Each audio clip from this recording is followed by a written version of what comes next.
Let's see. Test, test, test, test, test. Hello. Hello, hello, hello, hello. Let's see. Let's go to the stream. Hello. Welcome back to the stream. We're gonna play more, Ace Attorney Trilogy. That's fun. Get rid of this. Last time we got to see Miss Bird again. Let's see if Scott's ready. He should be ready. We'll talk more when he gets here. Grab the Scott. Skiddy Scott, Scott, Skiddy Scott. Okay. Scott is ready, so let us give him a call. Share me screen. Boop. Hello. Talk again?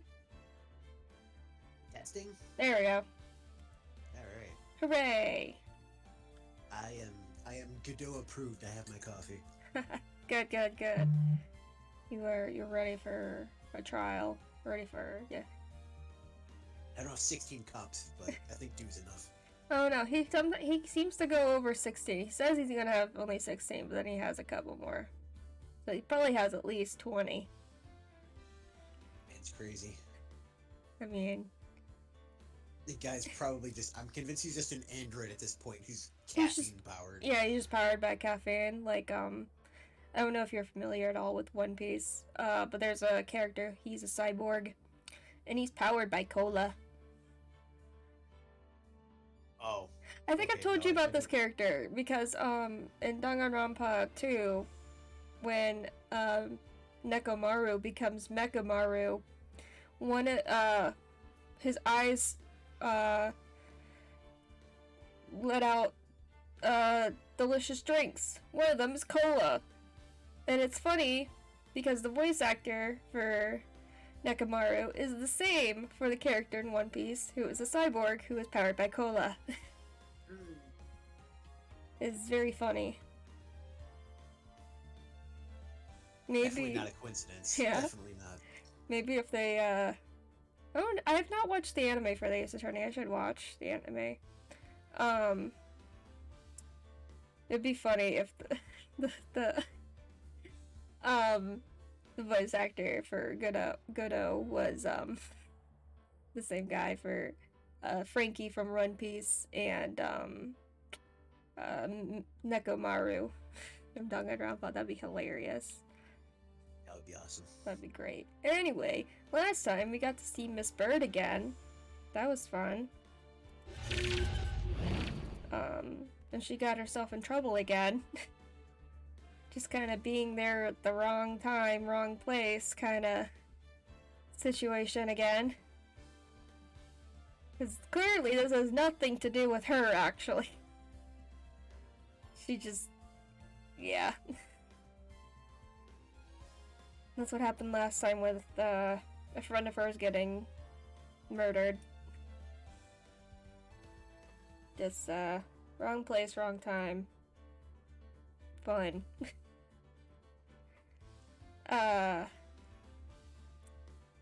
And something suspicious is happening for sure, and we met, for a second we met ourselves! We met Phoenix Wright!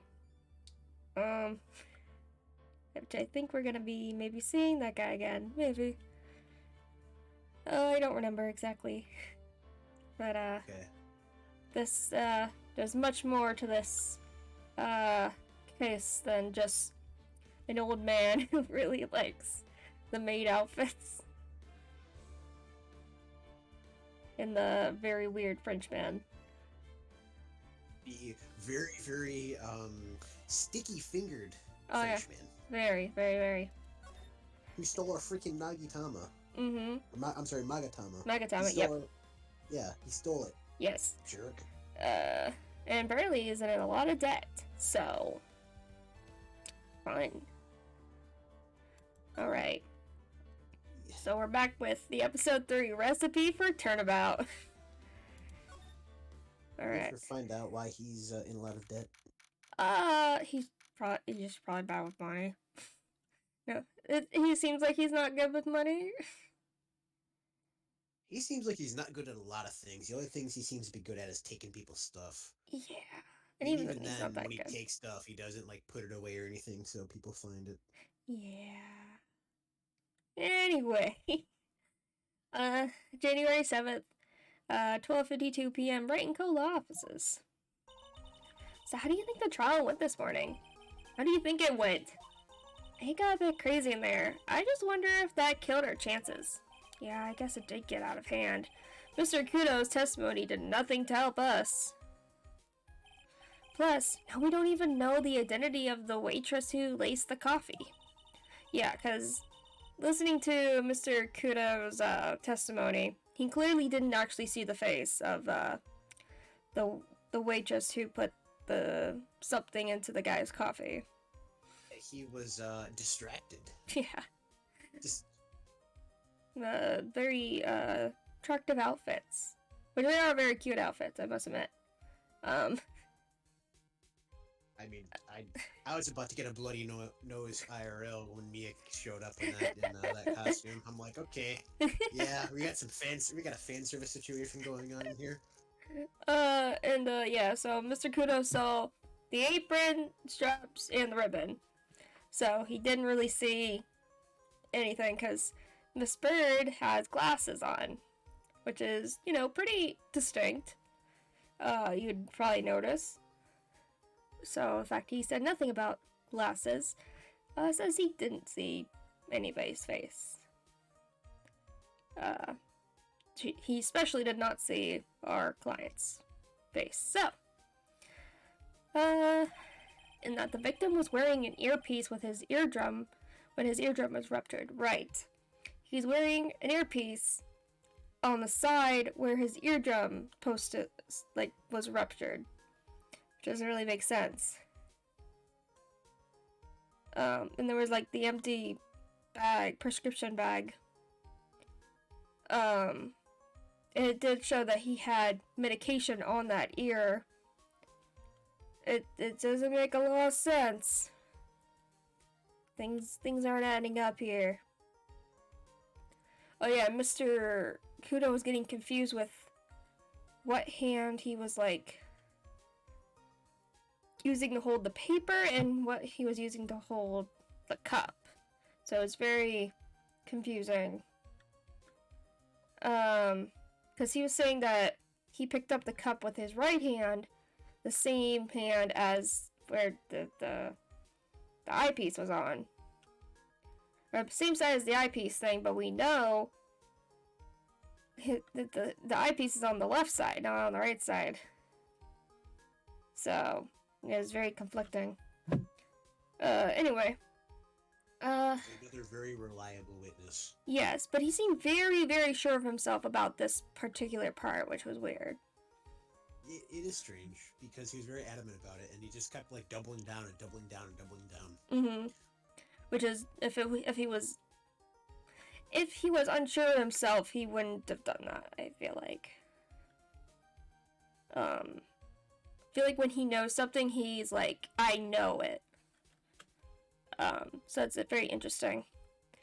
Okay. Talk about a terrifying case of contradictions. Time to play doctor and find ourselves a cure then, huh? Yeah. We gotta find one for Maggie, or she's going to have a terminal case of guilty. That's terminal case. Terminal case. I hope that doesn't mean death penalty or something, because that would be. I think everybody who is tried for murder, it's death penalty. I think maybe. In this universe, or I think so. I don't know, because usually we never hear anything about a person again after they get arrested. Yeah, after the trial, we never hear anything about sentencing. If there's a sentencing thing going on. Yeah, I think there is a sentencing trial thing, because it happened with the thief guy. While we were having a trial for our client for murder, he was also having his trial for his sentencing for being the thief. Even though we found out that wasn't the case, but yeah. Okay, so let's check if criminal affairs. Let's see if Gumshoe has any help with for us, since he definitely totally doesn't have a huge crush on Maggie. Totally doesn't. Looks like Gumshoe's not here. Never mind that. What's going on? It feels different in here somehow. You think? Yeah, everyone seems to be on edge. What are you doing? Call the officers for the briefing, quick! Can't you shut down the station server?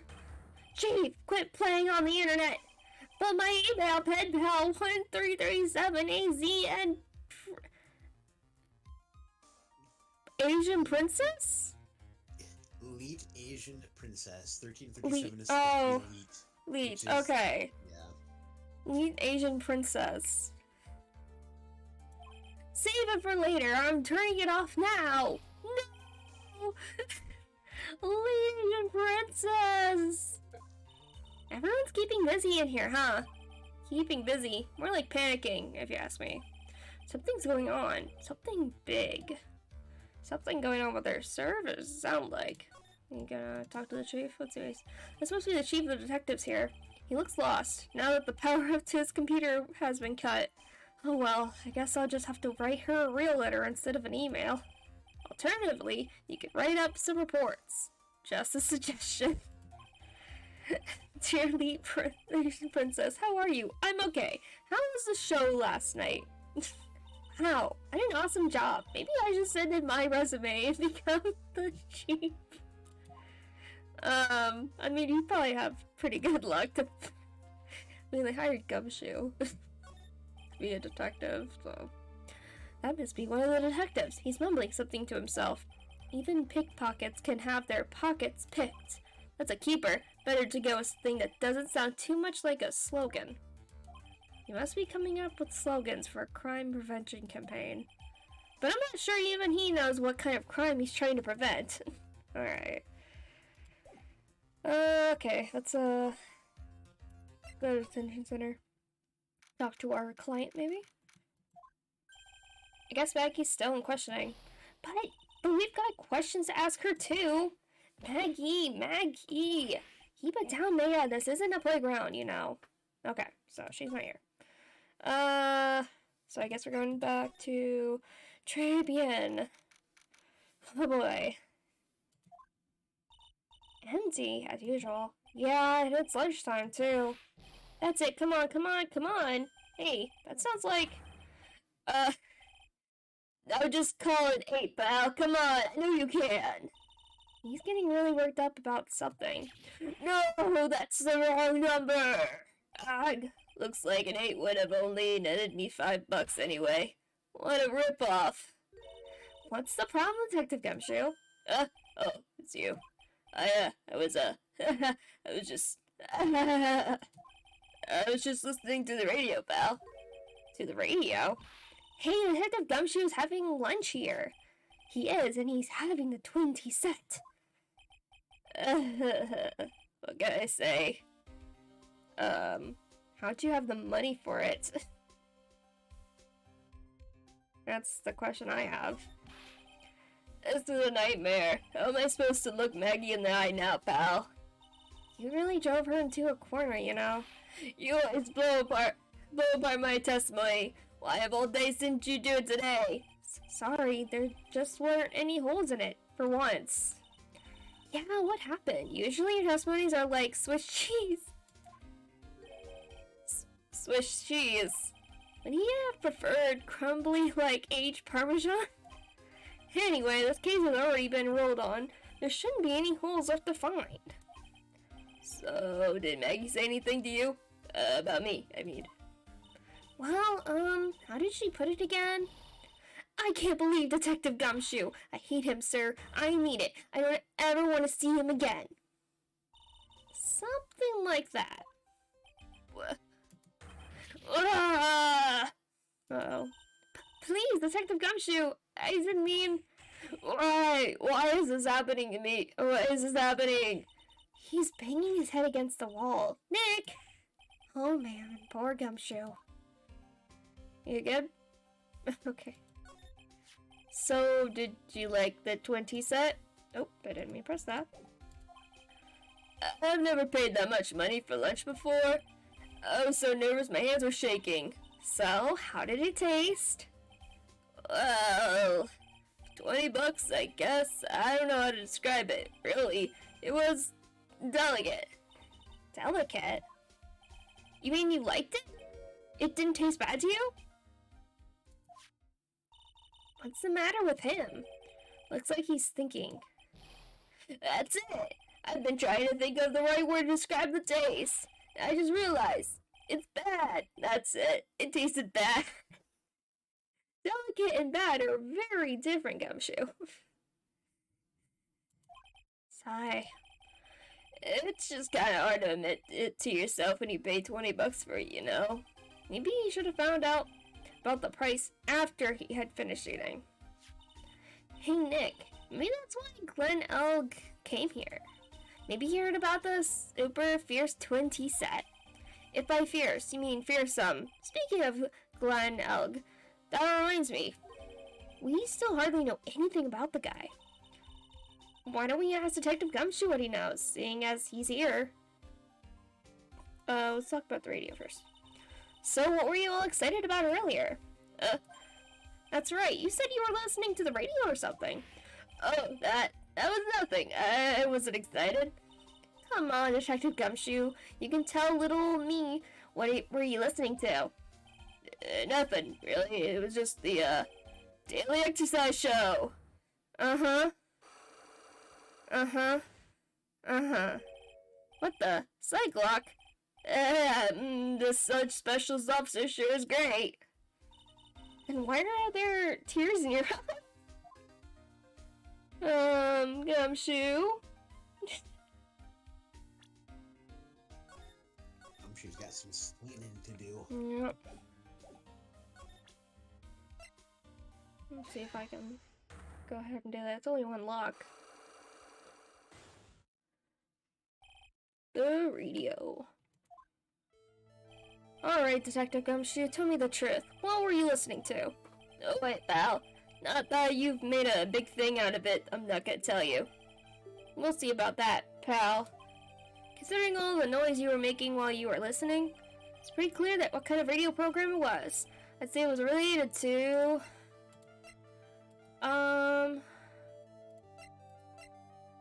let's see. Yeah, lottery. I'm right, aren't I? You were listening to the lottery results, weren't you? You thought you tried to win big, just like Glen Elg did. It's like you can see right through me. Yeah. Huh? I cracked them already? Yeah, I knew it. I'm like, this is gonna be easy.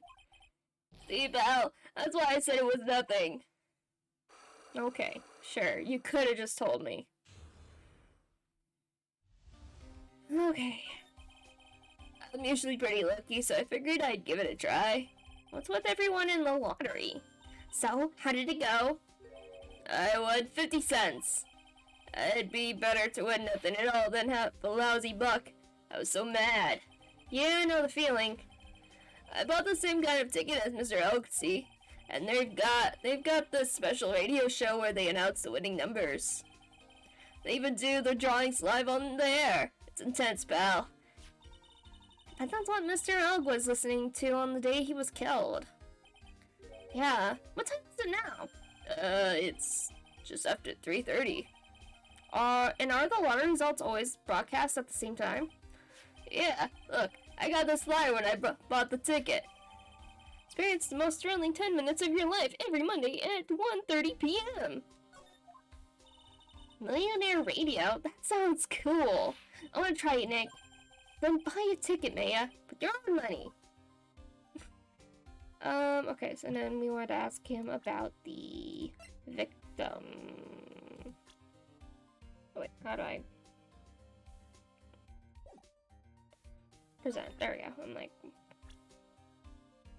present. Okay. This guy was a real programming genius. I called him the walking computer at the place where he worked. What happens when he crashes though? Does he stop moving all of a sudden? No, he wasn't literally a computer, Maya.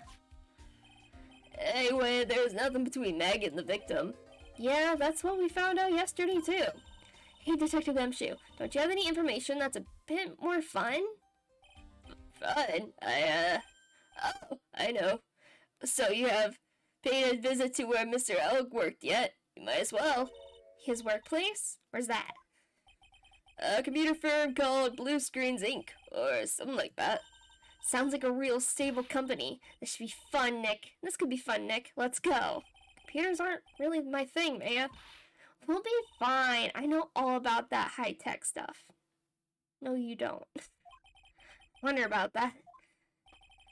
It's just around the corner from this joint. You should take a look. Computer firm called Blue Screens Inc., huh? Okay.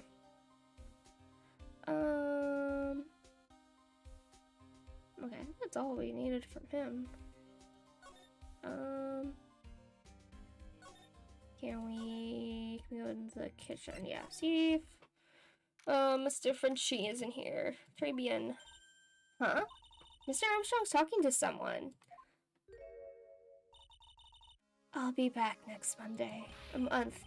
Oh, wait! Naturalment. I will be waiting for you. If you haven't got it by then, I'm afraid it might be get a little hot around here. But I have everything ready, I promise. I love fire, you know. I love the way it crackles. He. No, stop it, I beg you. Then don't let me down. I'll be watching you. This is not necessary. You can trust me, mademoiselle. Talk to anyone, and I'll drive a knife right through your heart. Oh no, you do not have to worry. You know, you worry far too much. Maybe just relax. It is law oil of sandalwood. I do love raw meat from time to time. He.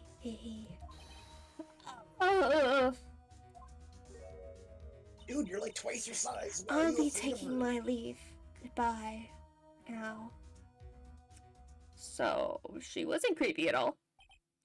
Oh, I have the shivers. I must wrap some of my oil all over my body before I come as a nervous wreck.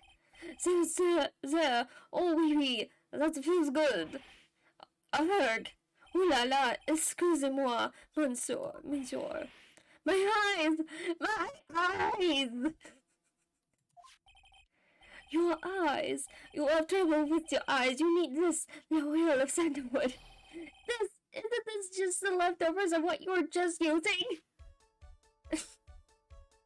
So, who was that? Well, let's, I guess, talk about the restaurant. You don't exactly have many customers, do you, Mr. Armstrong? No, you are right, monsieur. But perhaps that is the perfect time for you to visit me, non? That way I can give you my undivided attention and cook for you la dish supreme. Putting on a brave face, huh? That's what girls do, Nick. But you are right, business is very difficult these days. Perhaps the name of the problem. The people do not understand it. They think it is play. I just wanted people to think that my restaurant was exclusive. But they think you just serve fast food on cheap plastic trays? Nick, that's the kind of thing that can make a girl cry. Have you forgotten that Mr. Armstrong is a man, Maya? This restaurant is my life. It is everything to me. I will defend it to la finale. No one will take it from me. So who was that woman you were just talking to? Oh la la, you saw that. Well, yes, sorry. So, who was she? She looks so polite and graceful. Polite, graceful. And she likes raw meat and fires, right? I'll be back next month. In a tournament, I will be waiting for you. If you haven't got it by then, I'm afraid it might get a little hot around here. I will have everything ready, I promise. I don't know, think about it. Hey, Maya, I think it's pretty clear what kind of conversation they were having. You think so? Well then, let's show them that piece of evidence and see what happens. That piece of evidence? What piece of evidence?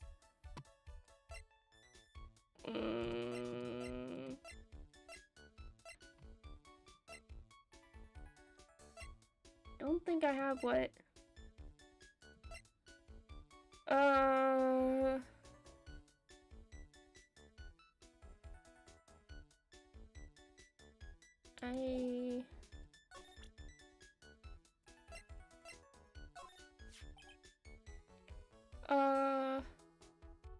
So long as this paper exists, I am but a delightful angel with a lot of broken wings. An angel, huh? Doesn't bode well when you think about it. Wait, they keep harassing me month after month. In the end, I am given. I agreed to help them. Help them? With what? By spring, sir, if I did not owe them money, I would have refused. But my hands were tied. Please, what did you agree to help them with? No, I cannot say.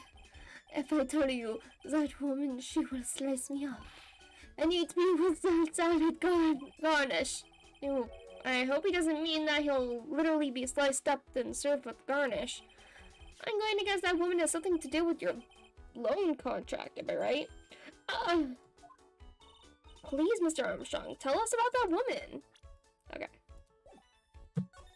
Okay. The woman who was just here earlier, I take it that she's, why has it come to this? What a tragedy. Suddenly I find myself so deep in the debt. It is a sign of the bad world we live in, No, I'd say it's more of a sign of the bad culinary skills. The woman who was the scary woman, she is from the loan office. Loan office? Is that where you borrowed $500,000 from? We tender lender, it is called. Catchy name. Just hearing it makes me want to borrow some money. Please, you must not borrow from them if you must no more than $10. $10? Sounds like your whole monthly stipend, Maya. Hey, a bit more than that. Thank you very much. 15? So tender lender is the loan office you borrowed $500,000 from, huh? Wonder if they've got anything to do with this case. You think? I'm a weak woman. When I am upset, I have to buy something nice to cheer me up. Thanks to loaning me the money, I have to pay back $500,000 now. I am like a slave. I have to do everything that he tells me. Who's this he? The tiger. The tiger? He is the manager of the Tenderlander, terrifying man, the big city mobster. When he shouts at me, my knees are trembling and his voice is ringing in my ears for 3 days. As soon as I hear the noise of the battered old scooter he rides, I start to cry. A big city mobster who rides a battered old scooter? Does this guy resemble me by any chance? Oh, no. His man is a presence, a most formidable personality. Although, he does have a spiky hair, just like you. Wait, that is a resemblance, I suppose. Sounds like this loan office is worth checking out after all. If you want to visit the Tenderlander, it is just beyond Vitamin Square. Hey Nick, if you need money, I can loan you some, as long as it's less than $3. Thanks for the offer. Just beyond Vitamin Square, huh? We're not going to get a loan, Maya. Oh. I'm gonna head back to the precinct now. We've got a big meeting starting in a bit. About Maggie's case, you mean? No, that's pretty much wrapped up now. There's another big case going down at the moment, so she's been pushed aside. Okay, well, see you later then. Bye. Hey, bye, Gumshoe. Have fun. Oh. Yes? Yep. Gumshoe. You better get going, detective, or you'll be late. Actually, I kinda got a favor to ask. It's a big one. Favor? Yeah, it's for, Maggie, actually. I was kinda hoping you'd give this to her for me. What is it? It's a lunchbox. I got up early so I could make it. I've been really worried, real worried about her. She looked like she'd lost a lot of weight. Detective Gumshoe. How many weenies are in here? There's not a person on Earth who could down this much meat. You think? I love weenies. I can't get enough of their tender juiciness. So will you give it to her? It took me ages to make, so please say you will, pal. I can't exactly say no, can I? Okay. Gumshoe, we are not giving Maggie your weenies, okay? It's not gonna happen. We're not giving her your weenies. Fills the stomach with love and plenty of weenies. Maybe I'll eat it myself if I get hungry. Don't forget, okay? Counting on you to give that to Maggie. Okay, bye. He's finally gone. Alright. Let's go to Blue Screens Inc., which is where the victim worked at. Okay, Blue Screens Inc. Oh, this place is so high tech. You can almost smell the electricity in the air. It is a computer firm, Maya. They can't work without electricity, you know. Who are you? Oh, hello, lady. Oh, hello. I'm sorry, access is restricted to authorized personnel only. This is a computer programming laboratory. There are far too many trade secrets that could be leaked. Wow, what secrets? Everything you see here is classified. No information can leave this building. Understood. Who is this woman? She's like a robot from some kind of whacked educational show. My name is Lisa Basil. I'm the company director. Director? She's human? She seems more like a ghost in a shell. I don't remember that joke. I don't remember that joke. That's good. More like a ghost in a shell. Man. And that thing over her eye, isn't that the same device as Glenn Elks? That's a DMH, right? Nice try, but it's the other way around, Maya. It's a HMD. All my programmers here at Blue Screens Inc. are supplied with HMDs. Then, do you write programs too? No, I just enjoy wearing this. They are pretty cool. I wouldn't mind one. I mean, fair. So, what exactly is this firm's business? I will try to simplify it so that you can understand. We analyze the data management systems required by certain branches of industry, and then deliver optimum operating systems and source-level components to them. Huh? You lost me on the corner of analyze and management. Doesn't matter, they analyze stuff. You got that much, right? The software we produce is distributed on CDs. CDs? Yes, compact discs, digital optical storage media. Of course, CDs are used for software as well as music. It is a small firm, but all my employees are first-class programmers. Let's ask one of them what they are doing. Excuse me, what are you working on right now? I'm researching the impact of time slice on logical axis, shared global variables, influences, response time, performance of the variables and memory overheads is vital important to the success of the execution. Well, you get the idea. This is the sort of thing we are involved in. Did you get it? Did you good people follow all of that? Yeah. Your blank smile just said otherwise, Maya. Okay. You know about what happened, right, Miss Basil? You mean about Glenn being poisoned? Yes, I know. It's terrible. Can you tell us anything that might be helpful? I don't think so. A police officer was here earlier, too. but I couldn't tell him anything either because the waitress who committed the crime has nothing to do with Blue Screen's Inc. Oh. How about Mr. Og's desk? Have you cleared it out already? No, not yet. It's this one, right in front of you. If there's anything you might be useful to you, you are welcome to take it. I guess there might be a clue here somewhere. I mean, there's the horse and the... Okay. Whoa, look at this desk, Nick. What a mess. Looks pretty average to me. But you can't get any work done with everything all over the place like this. You think? Real whiz kids can work under any condition, you know? She's trying to hint that I should tidy my desk more. I'll clean up my desk when Maya stops asking silly questions. No worry then.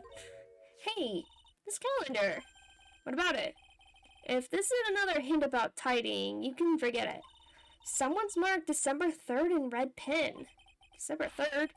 That's the day Mr. Ogg was murdered. Is there anything else? Yeah. It says meet with the tiger. The tiger? Oh boy. That sounds suspicious. Wow, look at this mess. Looks like they're old betting tickets. What kind of betting tickets? For betting on which horse will win a given race. They're horse racing tickets. Oh wow, his drawers are stuffed full of these. Looks like they're all losing tickets though. Okay. This many tickets would get you, what, $1 down at the recycling center? But I didn't know you were so hard up that you try to profit from the dead, Nick. I'm just taking them as evidence, Maya. Hey, look, Nick. It's a supercomputer. It looks like it's really smart and wise, doesn't it? Computers are only as smart as the humans who use them, Maya. That explains why we don't use the computer in our office. Yeah. You work there too, Maya. Yeah, but this time. Please, don't argue about something that's so trivial. Otherwise, the computer will laugh at you. She said she'd laugh at us, Nick. She's a human, Maya, not a computer. I'm not sure about that. Yeah. I guess these guys. He's really pounding that keyboard, isn't he? Wow, I bet that's where the pro and programmer comes from, huh? I guess I shouldn't be resting on my laurels. Gotta expand my skill set and all that. Yeah, that's a good idea. Maybe I could become old Speedy's apprentice. And what about your spirit medium training? That's a good question. Anything else to look at? Oh. Those pillars almost look like they're moving. It's kind of unsettling. No, they just look a bit twisted or wrapped or warped or whatever word I'm looking for. You know, this office was designed with a futuristic feel in mind. Futuristic?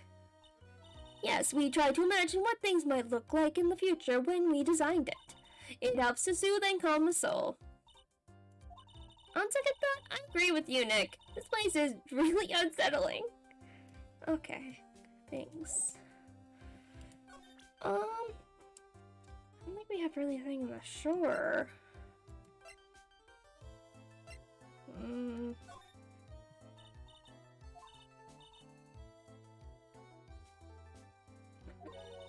Super admin restricted desktop access password protected. What is madness? No man, that's a Sparta. She won't tell us unless we say the right code word. A code word, huh? Sesame. It's not Sesame then, it must be her mother's maiden name. That's how it always is. There's no point having a password if it's always the same thing, Maya. Yeah, she doesn't know to talk about this. Maybe we should focus on asking about Glen Elk. What do you say? That's probably a good idea. About Mr. Elk. He was a top programmer. I would even say he was a genius. But he did suffer from one or two bugs in his personality. Oh, like what? He was a bit of a loser. Perhaps that would be the best way to describe it. That's what got him into trouble. What's the matter? He was a top programmer. I would even say he was a genius. So he really was really no trouble at all. A model employee. Hey, wait a minute. Just now you said something about him being in trouble. I've got to find out what this trouble was exactly. About Mr. Elg. Was he in some kind of trouble? Oh, I'm sorry. Why would you think that? I thought you said something about it just now. You said he got himself into trouble because he was a bit of a loser? Oh, uh-oh. 3 Cyclops? I guess Mr. Elg is like every other man with his own pile of secrets. Okay. Probably don't have everything I need for that, maybe. I don't know. We'll go to this way. Go to Vitamin Square. Oh boy. Uh-oh. The beat up scooters. Vitamin Square, not Fruit Square. I don't know. But, the scooters here. I don't think you sighted Mr. Kudo, do you? Maybe he went to buy another ton of bird seeds. I was kind of hoping he wouldn't be here anyway. At least, not for now. Besides, any more seeds today and I'm liable to turn into a real phoenix. Hey, check this out. I wouldn't get too close to that if I were you. Otherwise, you might be in for a shock. My phony might be lurking someplace nearby. Just imagine, a tiger, loose in the city. Meanwhile, the real phoenix is like an abandoned chick lost in a vast urban jungle. Huh? Don't worry, someday you'll grow up and become a ferocious tiger too. Don't lose hope. Why is she trying to pep talk me into becoming my phony? Okay. Hey, look! Pigeons! Yeah, and heaps of them too. Did you know that pigeons are a symbol of peace? Okay, we already had that.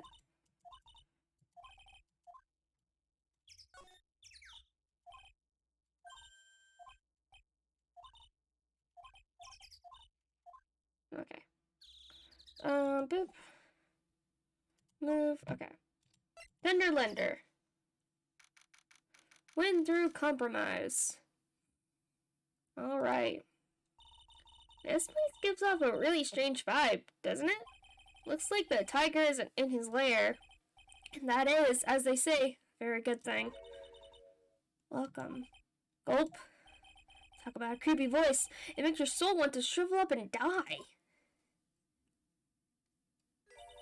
You're here to discuss alone? Oh, no, not exactly. The manager is away at the moment. Wait quietly, please. Okay. She's gone. Just like that. I guess we'll just have to come back another time. But this is a perfect opportunity, Nick. This place reeks of suspicion. Come on, Nick. Let's take a look around, okay? Do you think it'd be okay? Of course. No one will ever know. Coffee. I'll leave it here for you to enjoy. Quietly. Yes, thank you. Do not touch the desk, please. Just gonna throw this out here. Considering what this entire case is about, if Maya drinks that coffee, there's no hope for her, considering what this entire case is about. Nick, let's get out of here. Now she wants to get out of here. Can we actually look around or no? Maybe. Oh no, someone's dropped the ashtray on the floor. That's going to be a nightmare to clean up. Yeah, it's all over the rug and everything. I accidentally knocked over a really big space heater once. Cleaning up was such a pain. It was one of those super antiques where you had to burn a ton of charcoal. How did she manage to knock one of those over? Aren't they supposed to be super heavy? Oh, hey, there's a book of matches here too. Matches, huh? Places don't give those out much nowadays. Hey, wait a second. What is it? Look what's printed on its cover. It says, Très bien. Oh boy. These matches could come in handy. We might be able to use them. Yeah, the pilot light for the office spoiler keeps going out. Swing and a miss, Maya. Swing and a miss. No, Mia, what we meant. What's this? It's a punching bag. What? No way. You wouldn't catch me walking around with a bag like that. What do you mean, walking around? The design's all gross to start with, and it's way too heavy to be practical. And why is it called a punching bag? Don't people know messenger bags are in? I knew it. It was right before. Back at Très Bien, Paris fashion is more than my thing. I really, really hope she's pulling my chain on this one. There's a CD player on the desk, but the desk is so loud, it's a wonder you can hear it. The lid's open. I wonder what kind of music Tiger's into. Have you finished the coffee? Ah! Yes, thanks. It was lovely. So, you drank it all? He. Oh. If you touch anything else that doesn't belong to you, there's always another cup. That coffee, it was laced with something. I'm almost sure of it. Nick, my stomach, it's killing me. Oh, wait. Maybe it was just the burger I ate for breakfast. I sure hope so. I'm gonna take a look at that CD while we're still alive and have the chance. What the? What? It's not the Rocco soundtrack, is it? Claw of the Tiger? Claw of the Tiger. Hello, Dr. Dial, welcome. We're doing some investigating. Did she actually drink the coffee? I don't know. I think she did. Oh my god. But she's fine. It's a demo CD. The artist's name has been handwritten on the disc in pen. MC Bomber. What? This must be the CD Maggie told us about. Let's listen to it. I bet it's heavy metal. No way. That woman will make us drink more coffee if we do. Okay. Can we look at more stuff or no? Is she gonna? That's one impressive disc on one impressive rug. It's solid gold, Nick. Gold, just look at that shine. Only real gold shines like that. Would you really want such a shiny desk, though? I don't know, but let's see what it's like to sit at a solid gold desk. Maybe don't. Wow, I'm completely dazzled. That's because it's completely dazzling. I can see up my nose in the reflection. That's gotta be really distracting. So the desk isn't practical. Now it's right there. Okay. Let's see. This round doll thing is called a drama, right? I figured I'd read a book or two and be more cultured, in case you're wondering. You mean you aren't making stuff up for a change? I bet you also didn't know that no matter what, he'll always right himself. Go on, Nick. Give him a good shove. Only if I feel like dying. Now, this yellow thing. This is a Japanese chess piece. I think it's a king. Not that I'm an expert or anything. I'm more of a reversey person, you know? Assuming she knows what she's talking about. These aren't exactly your typical mobster wannabe items. They're not trophies, are they? Go. Hey, there's a piece of paper sticking out from under here. What is it? A repair bill. Looks like he did some repair work on his car. Does he even have one? $15,000 to replace a bumper and a light? That's insane! The car's registered to the Cadavernese? Cadavernus? I don't know. Because the first part is just cadaver. Cadaverinus? Cadaverinus. Cadavernus. Yeah, I guess so. Okay. Huh? So it's not even the tiger's car? Why would someone else's repair bill be in the tiger's office? Because they owe him money. Obviously. Hey, look at this Persian-style coat. It's so chic. Looks more like a pimp coat to me, because I haven't got an eye for fashion. Hey, look at this. The suit is the same color as the one you wear, Nick.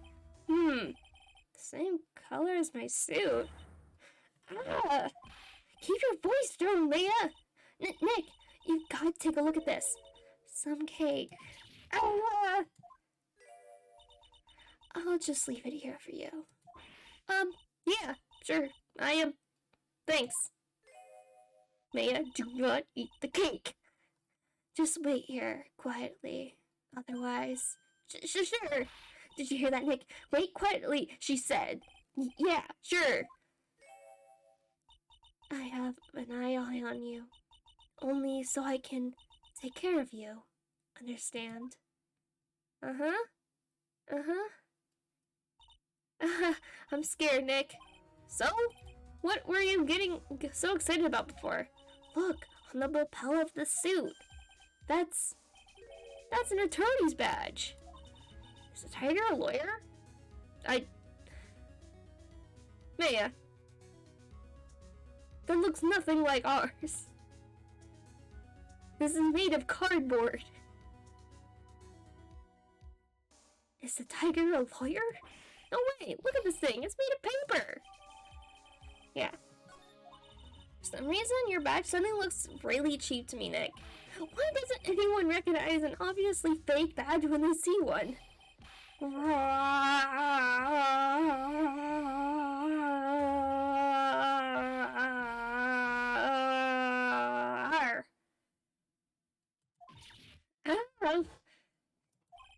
Come out from under the desk, Maya. Oh gosh, okay.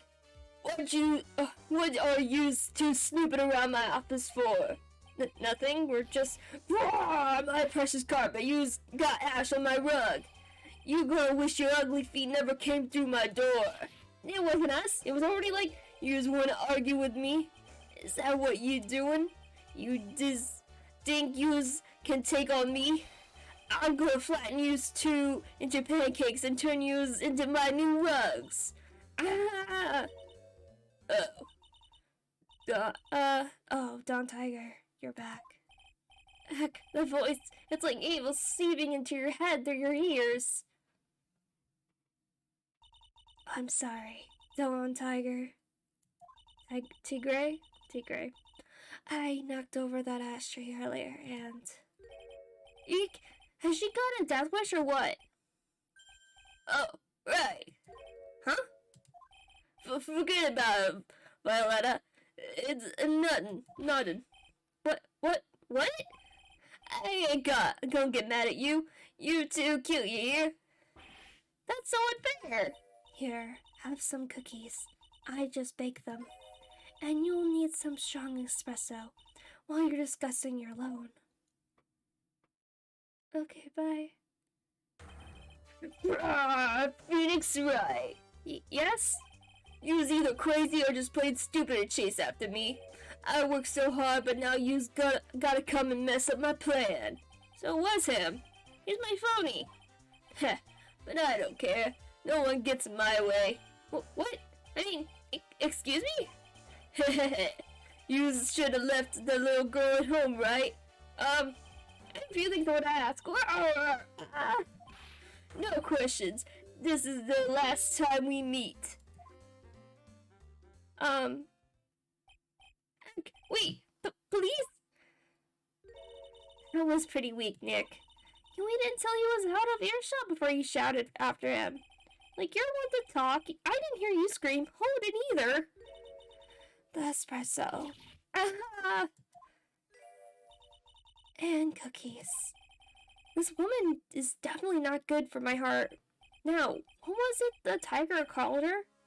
Violetta? Hi. So, I'm kind of curious about your company, Tender Lender.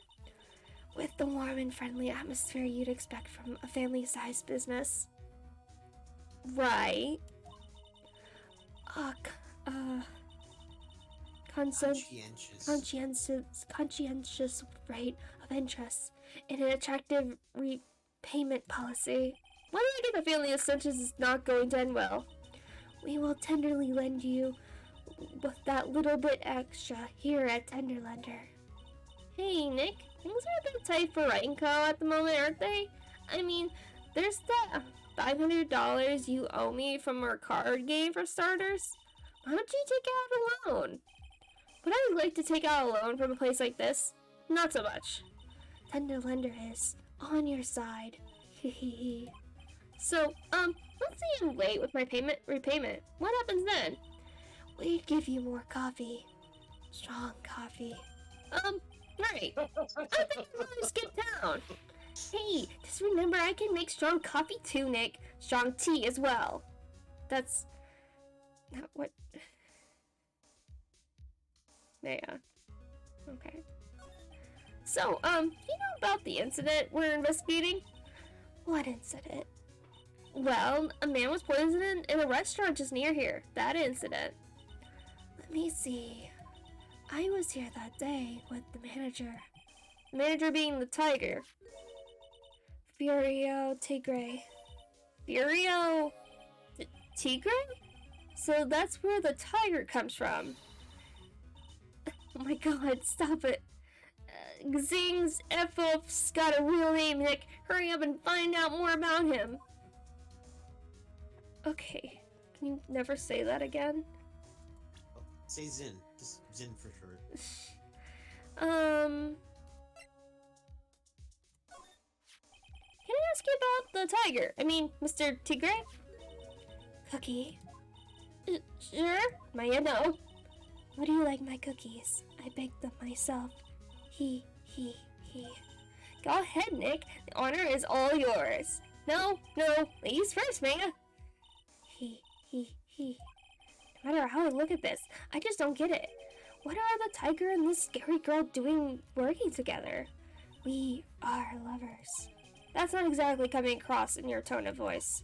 And I owe Don Tigre my life. He's the one who saved me. The tiger saved you. Please address him properly as Don Tigre. Otherwise, I'll have to. Okay. Don Tigre, of course. I'm sorry. He saved her life. I'd sure like to know how that happened. Saved your life? I'm very real, you see. Just recently, I died once. You died? About 4 months ago. The doctor said to abandon Olo. I guess they were expecting him to take a boat ride across the river Styx. But Don Tigre, he saved me. He gave up everything. Everything? When I found out what he had done for me, I was happy. No offense, but I'm finding that a little hard to believe. I decided I'd pay him back with my life by serving him coffee and espresso. I still wonder about what's in her coffee. So is that why you've got that bandage around your head? He. This? Yes? Hopefully this isn't like the ribbon around the girl's neck story. If you're familiar with that story. Where with what? A ribbon around her neck? You're cutting out. Oh, the story of a girl with a ribbon around her neck? Is that when she... Yeah, okay. Do you know what I'm talking about? I think. Maybe. Possibly. Where her, boyfriend or whatever, they go through entire life together, and he keeps trying to ask her about the ribbon or whatever, and she, avoids it until finally, when,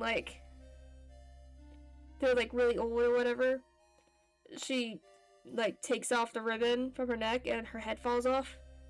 Ooh, okay. Yeah. What? I haven't heard that one. Yeah. Anyway, so what's the story with bandages? They put it on after the operation. Operation? It's just a little injury. A little fatal injury. He. A fatal injury? Man just suffered one herself, by the sound of it. So that's the injury you were talking about before when you said you had died once. Oh? G4. Ugh, she really creeps me out, Nick. Same here, but we've got to find out the truth. Okay, I don't think we have anything we can find out about her yet. So let's go back here. Oh, is Mr. Kudo here? There he is. Old Speedy's back feeding the pigeons again. There, take this, and get out of my park. Like I thought, he's really mad. Come on, Maya, just keep your head down and let's sneak away while we still can. What? Why? Hello, man. What are you doing, Maya? Huh? Gah. Hey, he just turned his back on us. I'm not surprised. I bet I really hurt his pride in court this morning. Hey, Mr. Kudo.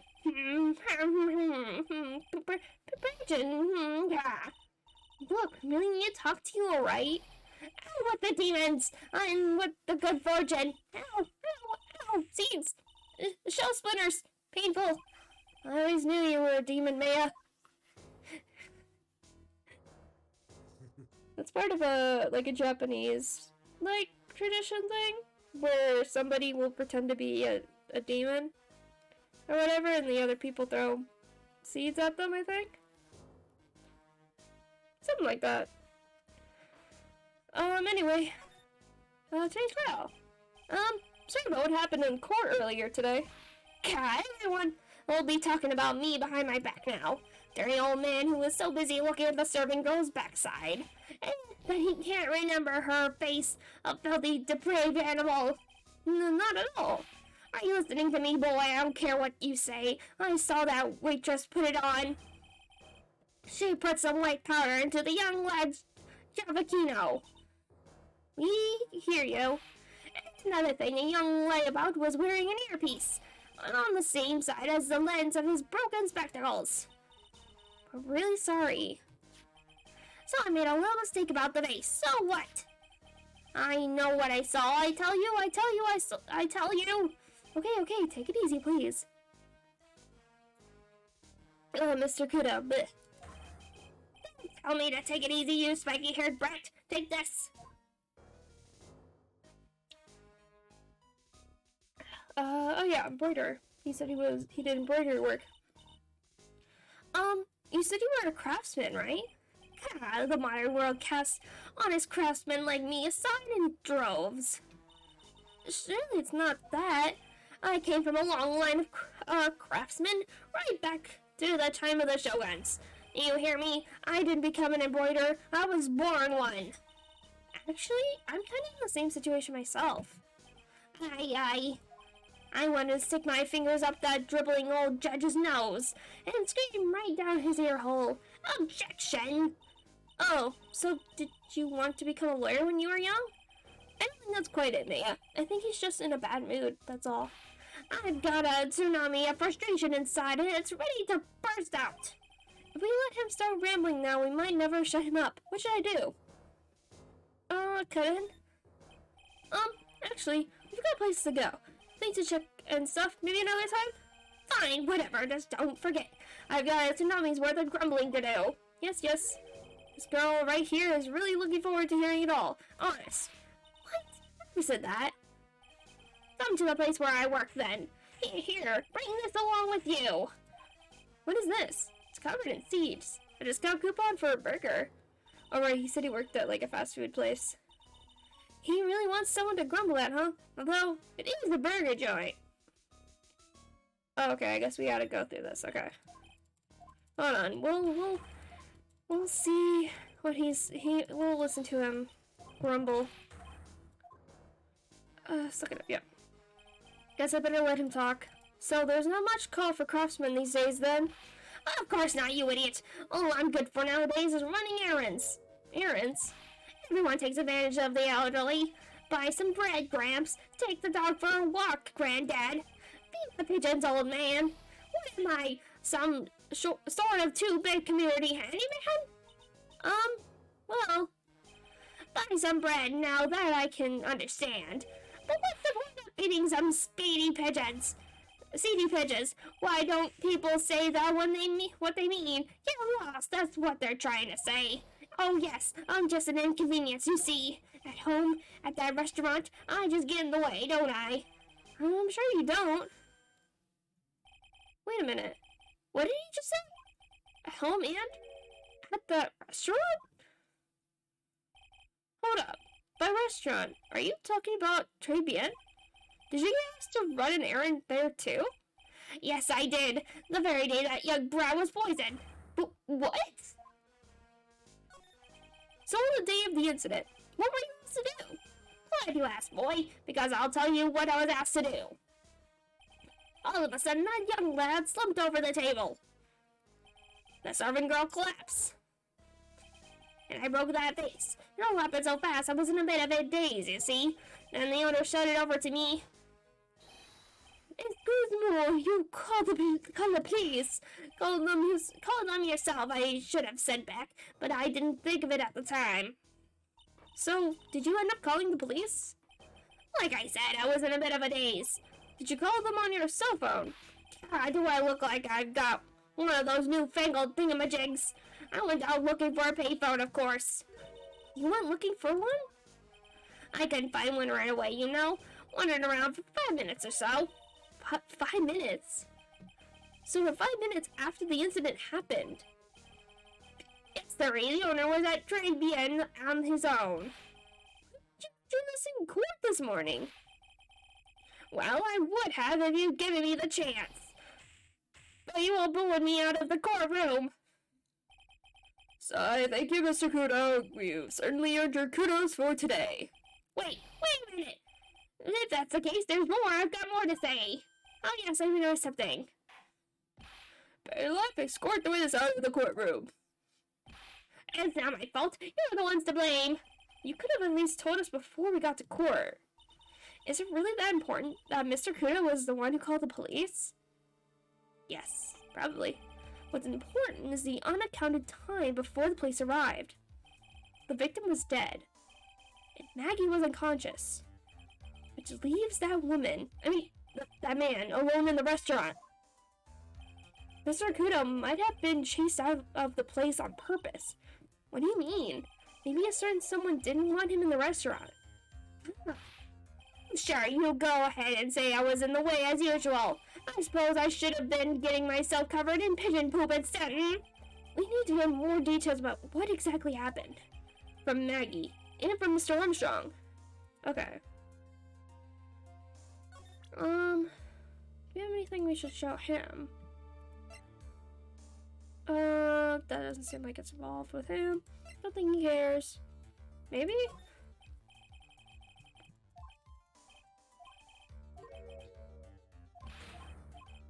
Okay, nothing about that. Wouldn't know anything about that. Profiles. Maybe. Nope, okay. Nothing about her. Okay. Since he never saw another person, he wouldn't know about T. Gray. So, go back to here. He's in the kitchen. Well, he was. Looks like Mr. Armstrong's out again. The place is open for business. You can't have an open restaurant without a chef. Hey, it's not my fault, Nick. Don't take it out on me. Only a couple of minutes after the incident happened, Mr. Kudo left the scene, leaving Mr. Armstrong here alone. Missing when we need to talk to him the most. Maybe he's trying to avoid us on purpose. Let me look at stuff.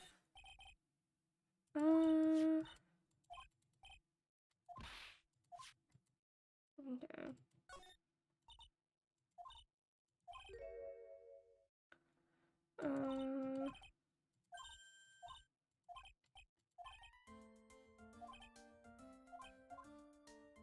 I think all these are okay. Okay. I don't think anything else in here is important. Okay. Okay. Let's see if we can talk to Maggie. We have to give her the lunch, and we have to talk to her about, trivia and stuff. Maybe? Oh, Mr. Wright! Hello, Maggie. So they finished questioning you. Wasn't it just unbelievable in court today? What, sir? I'm going to stay up all night and blog about everything that happened. Weren't you scared? It was pretty tough and touch and go in there. Yeah, but you totally nailed that old man. Well, he was all over the place with his testimony.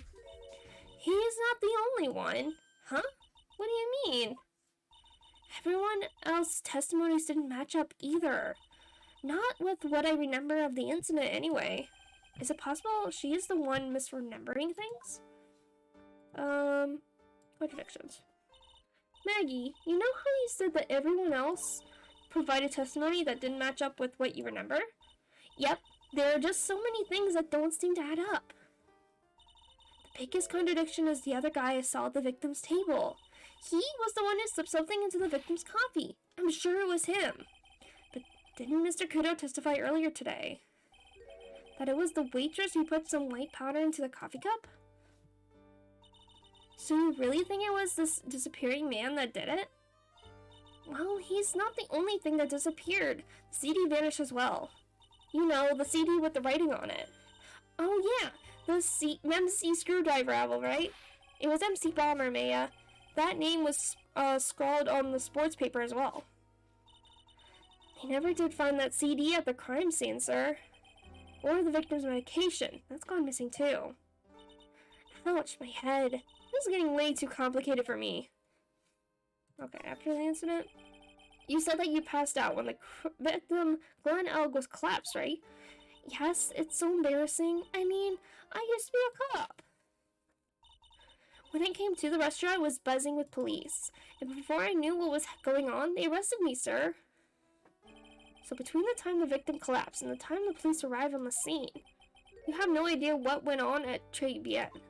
No idea at all. Why? Is it important, Mr. Wright? The other witness, the old man from the park, was pretty much chased out of the picture. Chased out of the picture? What do you mean? Old CD wasn't inside the restaurant because he was told to go call the police. Exactly. And you, Maggie, were unconscious. That means Mr. Armstrong was alone in the restaurant for a brief period of time. No. You don't think Mr. Armstrong set me up, do you? When you consider the facts, it's hard to imagine that Mr. Armstrong isn't involved in this at all. It's like the master biting the paw of the dog that it feeds. Are you sure about this, Mr. Wright? Well, the old man said as much as when we spoke with him earlier. I don't know. The things that man says don't add up for some reason, sir.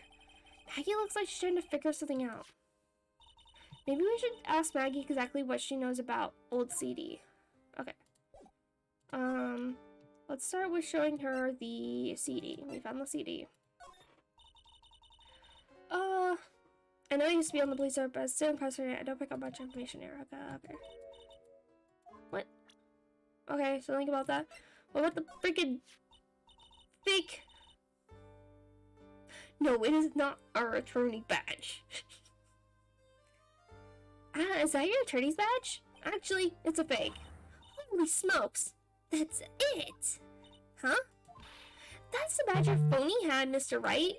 You got duped by this? But it's a completely different color. And what about the fact that it's made of paper? He said the badge got a tan as well while he was in Hawaii on business. I'm beginning to see how my phony was able to gain her trust. Anything about this? Probably not. Okay, we have the CD, but like she's not saying anything about it. Okay.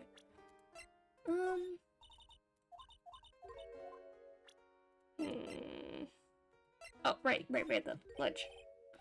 Oh yeah, I've got something you're going to love. Really? What is it? A lunchbox, just for you. Here. Wow, a lunchbox? Weenies too. I can't believe it. Thank you, sir. Did you make this just for me, Mr. Wright? Nah, it was Detective Gumshoe. Who else would make such a nice lunchbox for you? Detective Gumshoe? He's really worried about you. Looks like he put a lot of effort into making this too. I can't accept it. Detention center rules. No gifts allowed, sir. Hey, come on, Maggie. Don't be like that. The rules are the rules. They'll lock you up if you break them. Somehow, when an ex-cop turned waitress says that, it seems a whole lot scarier. And, anyway, I hate weenies. Oh, really? It's all yours, Maya. You can enjoy it with Mr. Wright. But... She's right. It's better than letting it go to waste. But... I guess so. Well, how was it? Back at the spot. I love Wheaties. Oh, good. I'm glad I gave it to you then, sir. Okay. This is pretty sad. Extremely. As soon as we said that it was Gumshoe, she just, I don't know. Yeah, The look on her face, she was totally bummed out. Yeah. Potassium cyanide? I'd never heard of that poison before in my life, sir. Okay, You're a maybe police I officer, have. How not? Yeah, she was a police officer. How do you... Even if you weren't, like, potassium cyanide's pretty common of a thing to hear. Okay, maybe I have. But I've never seen it before. That's the truth. I wouldn't even know where the nearest potassium cyanide dealer is in the first place. Potassium cyanide dealers? Sounds like another group of drug pushers to avoid. In any case, this definitely isn't something you can pick up just anywhere. Oh, curse my rotten luck. The criminals must have stuck the bottle in my apron while I was unconscious. Speaking of... Oh yeah, that's from when I was carrying a customer's breakfast over to them. The ketchup splotch, you mean. My whole face was fire-injured red thanks to that stuff. But you spilled the ketchup on your apron, didn't you? I don't see how... The ketchup-covered omelet was flying and hit the customer in the face. Oh, talk about tomato red face. Makes me wish I could have seen it myself. Yeah, I guess. It was kind of a sight to behold. Okay.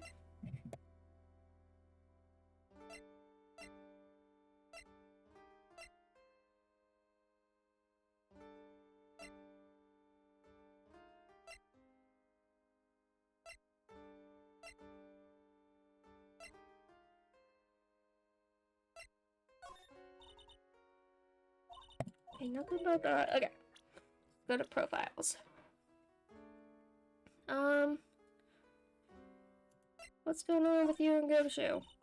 Back when I was an officer, Detective Gumshoe always looked out for me.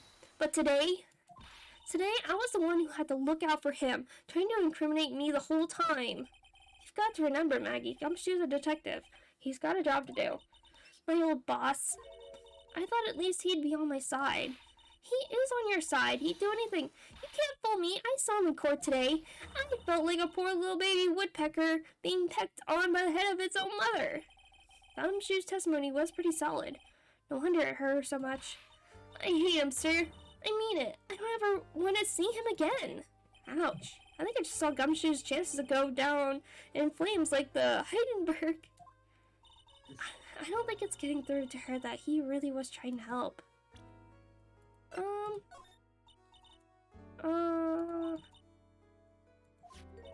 feels like forever since I saw a witness as slippery as that old man. He's not really that bad of an old man, though. Still, I feel a bit uneasy. Huh? I thought you just said you felt much better. Maggie, if there's something on your mind, you've got to tell us. Especially if it has anything to do with Mr. Kudo or his testimony. Roger, I'll spill it all and see what you make of it. Okay, let's see. Is there anything about Mr. Kudo's testimony that stood out as odd to you? Actually, yes. The fact that he was even testifying to begin with doesn't quite what? Well, when I took the coffee over to the victim's table, it's true there was another customer in the restaurant. Yeah, we know that already. It was Victor Kudo. But I can't really say it was an old man. Okay, then how about calling him a really old middle-aged man? No, age isn't the issue. The other customer was a woman. A woman? Are you sure, Maggie? Well, I'm not 100% sure, but I think so. So, what does this woman look like? She was sort of creepy. And she had kind of cackling laugh. Creepy? Cackling? Why do I get the feeling I've come across a woman like that recently? 'Cause we have. No? Okay. Let me show you our phony. Holy smokes, that's him. Huh. That's your phony, Mr. Wright. Just look at that ridiculous suntan.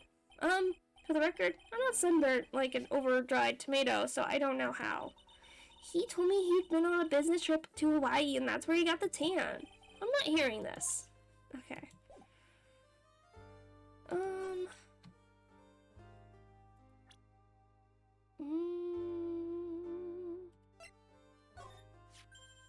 That's a Victor, isn't it? That day was the first time you'd ever seen this man, right?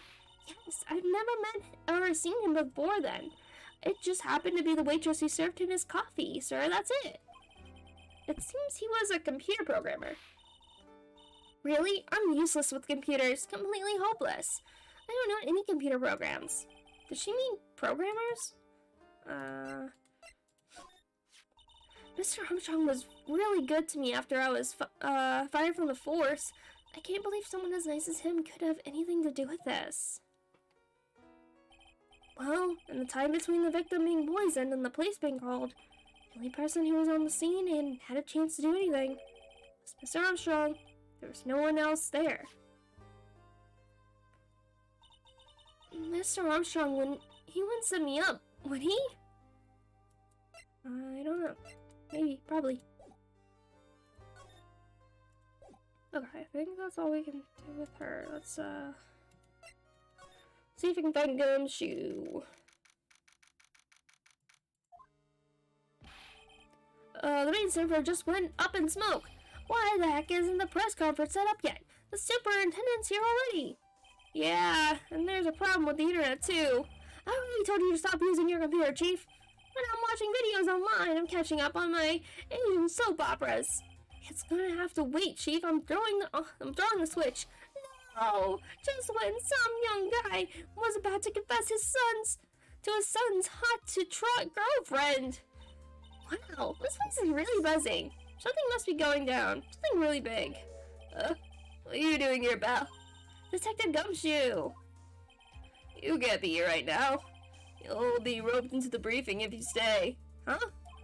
We've got big problems here today. Why? What's going on? It's a virus. A virus. A virus. There's a virus ripping through the precinct's computer system. But I really need to ask you some questions. Okay, I'm only gonna say this once, so listen up. Yes. No matter how poor you get, never borrow money from a place like this, you hear? Okay. If you got money trouble, well, just go on a diet of instant noodles and hang in there. We're not thinking about borrowing money, Detective. We want information. Oh, is that all? Let's see. Tender lender is considerable to be even fishier than the average illegal loan shark. It seems they ran into trouble just recently.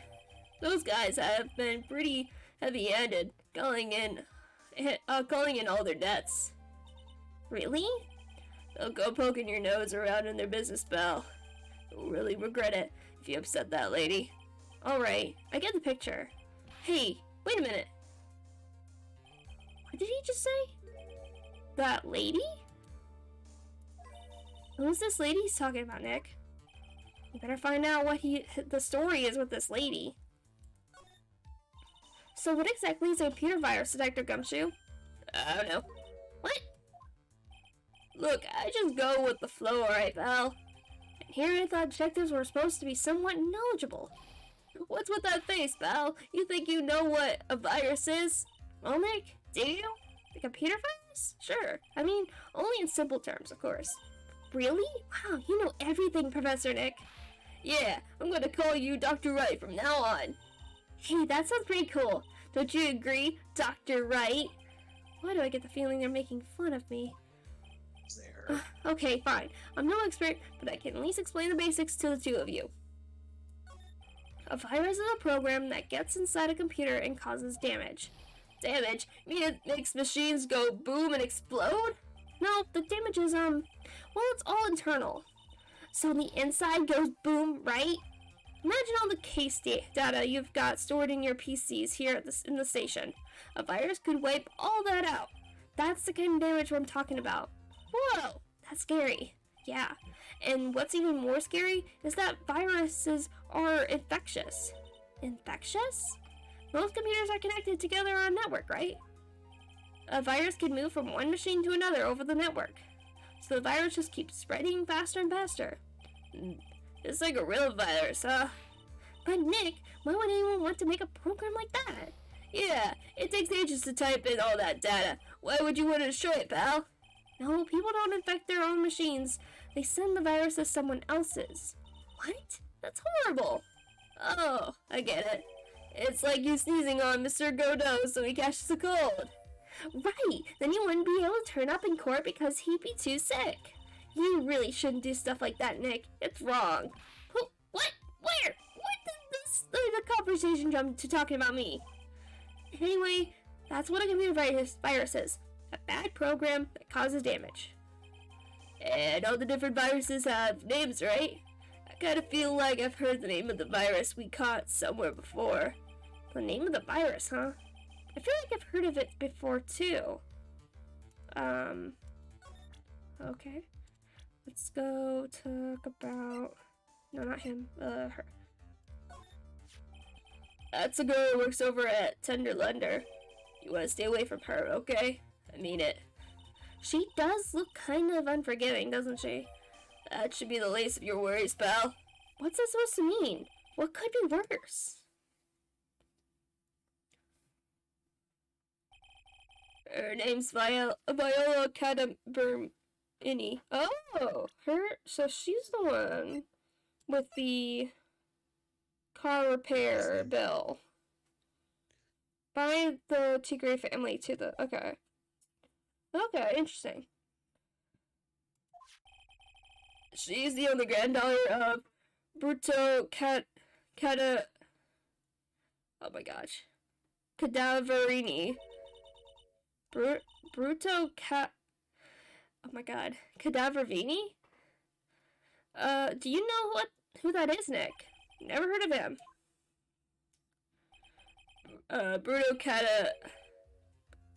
my god. Oh my, Cadaverini's the boss of the Cadaverini family. The Cadaverinis? That's one scary sounding name. We can't touch them. They're way too powerful for the police. But you're thinking of taking them on, aren't you? No, I don't remember ever saying I was going to. Better get some more info out of Gumshoe about his family. Okay. I'm not sure if I really want to get involved in this, but who are the Cadaverinis? Who are they? A scary bunch of people, that's who. You're a cop and you're scared? What's that about? Trust me, it doesn't matter if you're a kid or a cop, these guys are scary. They've got some serious clout in the criminal underworld. We can't touch them. They've got too much moolah. Moolah? As in, they pretty much control all the cash in the city's black market. The black market, huh? And that includes Tenderlunder, I take it? Sure, no one stands up to Bruto Cadavini, and I mean, no one. Interesting. So, Viola's the granddaughter of some mafia boss, then? Yeah, everyone knows how much Bruto loves his little girl. She means everything to him. So, how did she end up at Tenderlunder? I don't know, Belle. But I heard she and the boss of Tenderlunder are pretty tight. Tight? That's what it said in the file I read related to Maggie's case. Sounds like a pretty important clue.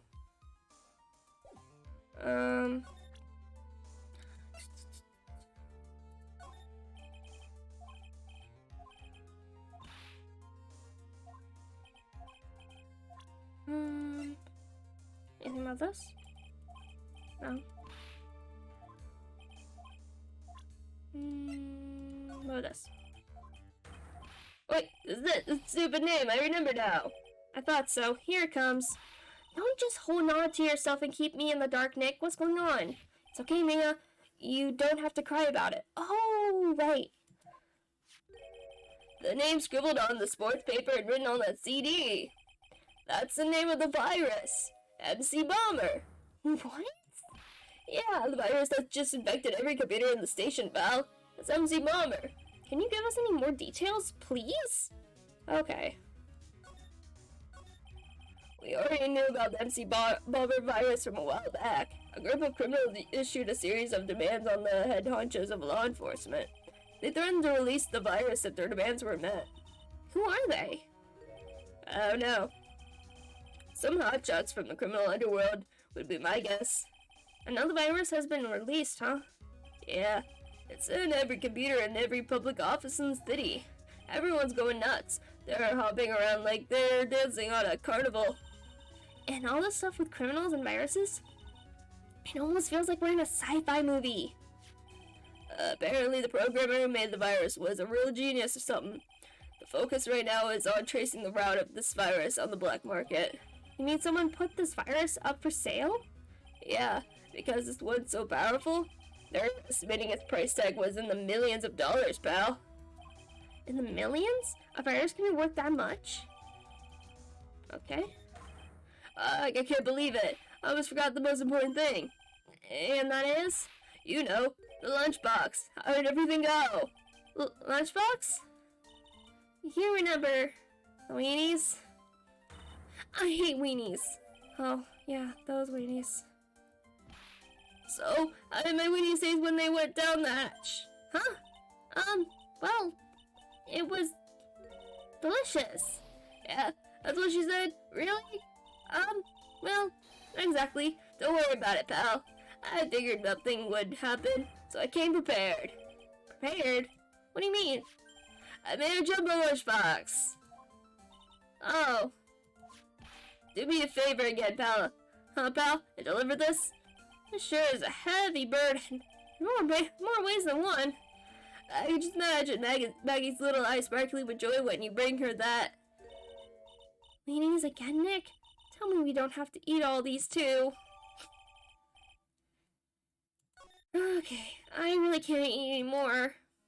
Oh boy, okay. I think that's enough of Gumshoe. Let me talk to Maggie again? Nope, okay, she's not there.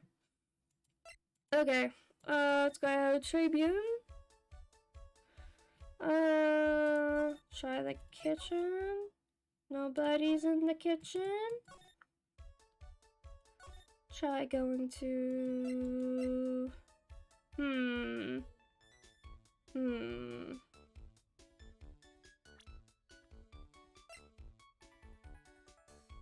Okay, wait, we might have enough stuff for this lady. Because we need to find out why our victim was in trouble. So let's see.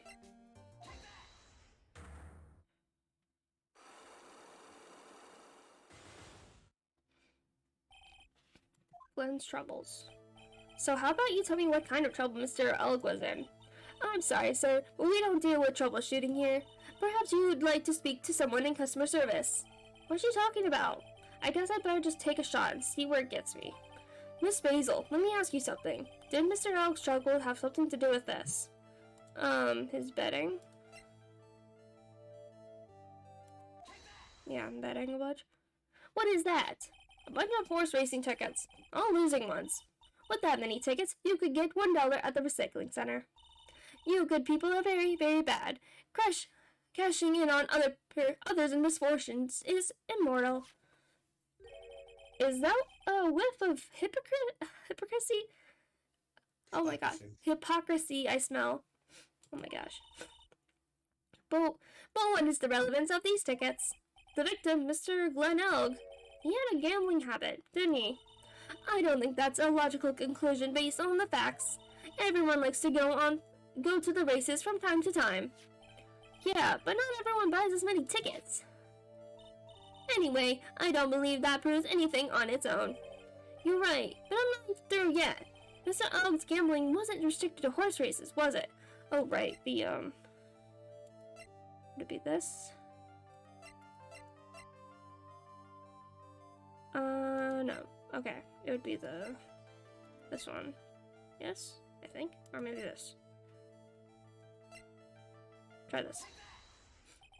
The lottery, horse racing. He bought a lot of tickets and lost a lot of times. That's got to have hurt his wallet pretty bad, don't you think? Maybe that enough to be the cause of some pretty serious trouble, perhaps? No!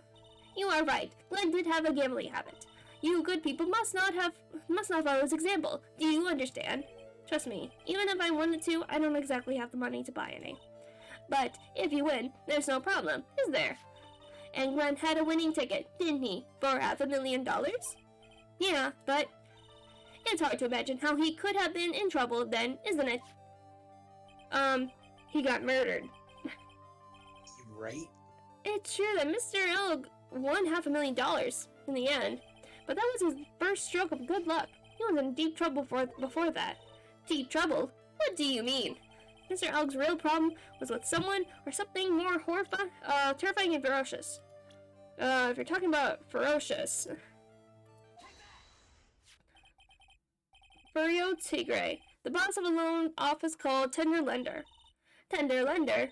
People with businesses should think harder before naming their offices. Like you're the one to talk. Well, what do you think? Our firm is doing very well at the moment.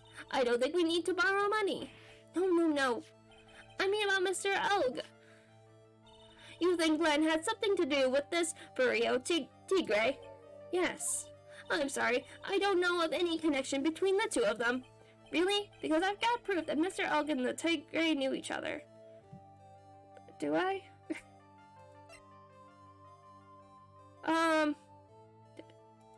Do I?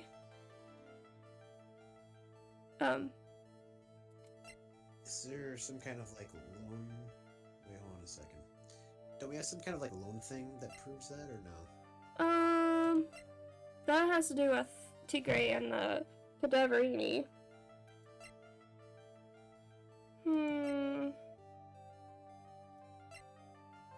Okay. No, that's for Armstrong, Mr. Armstrong.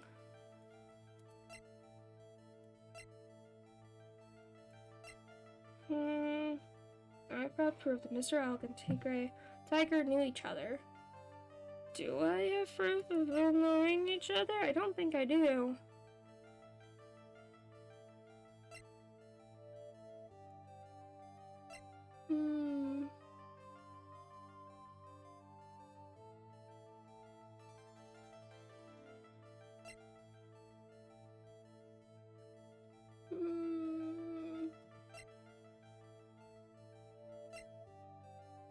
Maybe this, but that's... no.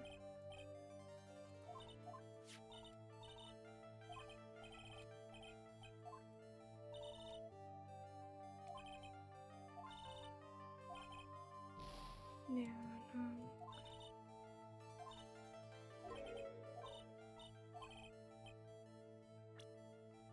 Them knowing each other?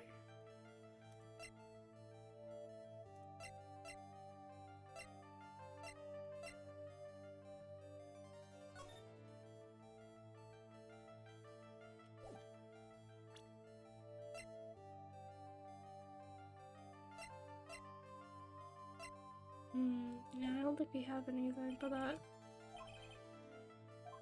Okay.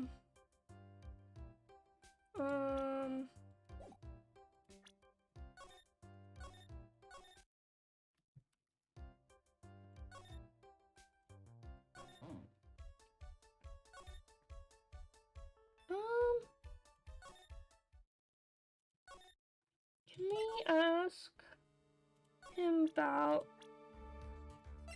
this guy? I wouldn't go flashing that photo right if I were you, Belle. Why not? That guy rules the cruel underworld. You get yourselves in serious trouble. I'm talking say your prayers trouble. You're shaking, detective. Like a leaf. I'm just, kinda on edge at the moment, if you know what I mean. Okay.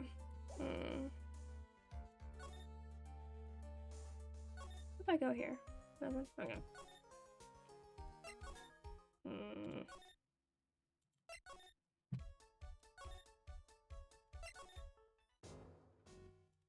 Anything for him?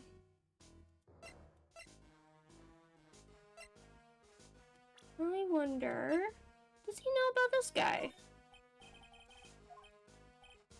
No.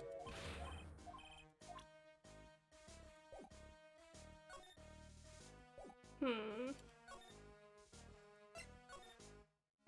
we can talk to her. The head bandage. We'll see. I don't know. I don't think I can get through this. So doesn't she have like 5?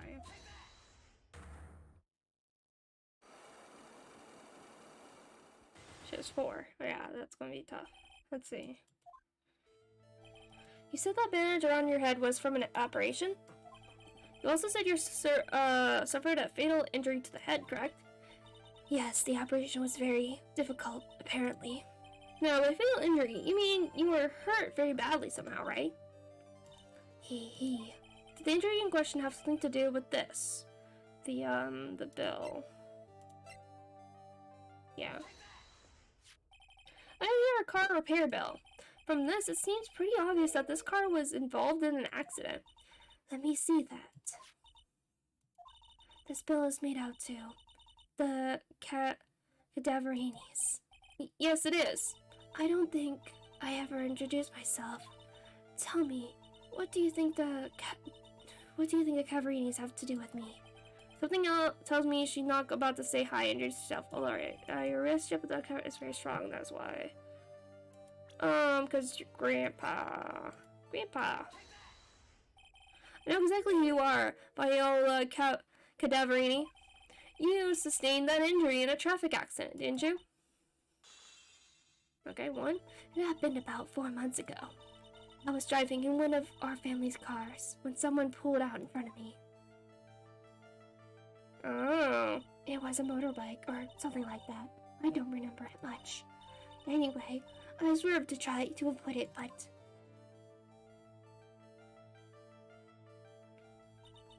I took a blow to the head. A bad one. Yeah, I can imagine. So what happened to the person on the bike? I'm guessing they didn't get away with injuring the Viola Cadaverini, right? I don't know what happened to them. They ran away, or so I heard. Ran away? If they had stayed, I'd have he. Is it possible? Could the person who committed the hit and run have been, Mr. Tigray? It was this man, wasn't it? He was the cause of your accident. It wasn't Don Tigray. I refuse to believe it. Oop. We collided, the motorbike and my car. But Don Tigray isn't injured at all, is he? It was the tiger who caused Viola to crash. I could feel it. Plus, one of her locks just broke, so she must suspect it was him too. I'm sorry, Miss Cadaverini, but I have proof that the tiger was involved in a traffic accident on his bike, because his bike is a fucking mess. The repair bill. Well, look at his bike. Oh. Yeah, the wheel guard is all smashed up. It's all... Yeah. It's all busted up. It's not exactly a motorbike, but... Mr. Tigray rides around on a scooter, doesn't he? And you'll notice that the front wheel guard is badly damaged. Miss Cadaverini, you know the truth, don't you? He. This repair bill was paid by Furio Tigray. The Cadaverinis have known for ages who caused the accident, haven't they? It's possible, perhaps. Somewhere inside me, I know that may be true. I knew it, but Don Tigray still saved my life. The operation was very complicated. It was very expensive. How much are we talking? Very, very, very expensive. She seems kind of hesitant about giving me an actual figure. I should back off. Well, anyway, it was the tiger who paid for it, right? After I recovered, Don Tigray told me. He said he paid for the operation because he cared about me. I believe him. Really? But do you want us to believe that to be true? Do you want to know what I think? I think the reason he paid for the operation was because of you, but someone else. Probably your grandpa. Perhaps I shouldn't be saying this, but your grandfather, Bruno Cadaverini, controls a lot of dubious cash, right? And you are his beloved pride and joy. Sure, I don't know exactly how much the operation cost, but if you weren't the granddaughter of Mr. Cadaverini, do you think Mr. Tigray would have paid the money? $1 million. Ooh.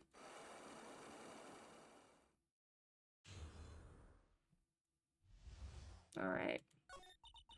4 months ago, I was in a traffic accident. That's why I needed the operation. When I woke up, they told me it was nothing serious. A simple procedure. Oh, really? Well, I guess if she recovered in 4 months, it couldn't have been too long, too big. They said the operation cost $1 million. $1 million bucks? My grandfather ordered Don Tigre to pay $1 million in compensation. Compensation, huh? It's underworld lingo for paying money to settle a score. Basically, pay or get in some serious trouble. But $1 million bucks? This has to be related to our poisoning case somehow. Compensation. I wanted to believe him. I wanted to trust what Don Tigre said. He said it had nothing to do with my grandfather being Bruto Cadaverini. I wanted to believe he helped me because he cared about me, not about my grandfather. But I knew that wasn't really true. Wow, I'm so sorry. What he did to get the money was evil. He said it was all for me, so I helped him. You helped him? In what way? Here, take these. What are these? Medical papers? I'm Bruto Cadaverini's granddaughter. He had to pay compensation. He was made an offer he simply couldn't refuse. Viola's medical papers added to the court record. A $1 million bill for cranial surgery. Payment was due last year. Wow, I feel so bad for Viola. It's inexcusable. There are 2 things I consider inexcusable. Poisoning and betrayal. Specifically poisoning? I mean, murder in general should be frowned upon, but okay, Phoenix. Okay, betrayal, yeah, that's good. Yeah, that's inexcusable, yeah. Specifically poisoning. But stabbing's fine. Yeah, stabbing's okay. And wonking in the head, that's fine. But specifically poisoning, nah. Nah, it's the worst of the worst. Okay. Only a coward would hurt people using either of these tactics. I guess, but there's other things that are inexcusable, Phoenix. Okay. Is everything alright, Nick? We should get going. Right after we finish our espresso. Yeah. I wouldn't need to convince Viola of anything else, so I guess I can get rid of this. Parabell thrown. Okay. Although... That's good. We've got a lot of evidence. Yeah. I think he is... why he said that is referring to, the case that happened with his girlfriend. Long time ago. Where she poisoned somebody. And then tried to frame it on him. And then... Or she got away with it because she gave the poison bottle to him. And then... to try to get the poison bottle back from him. Or just to, get rid of Phoenix in general. And also to get rid of her ex. Who was, being very suspicious of her. Killed her ex, and then framed it on Phoenix. So, not only did she poison somebody, she also betrayed Phoenix. So. Took him a minute, but Phoenix finally got over his simping. She loves me. Yeah, okay, man. Yeah, no. I hate to break it to you. Alright. Let's see. Are you back yet? No.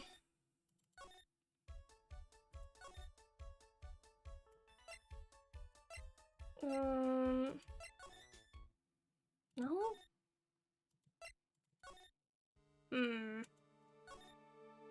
Okay, hold on.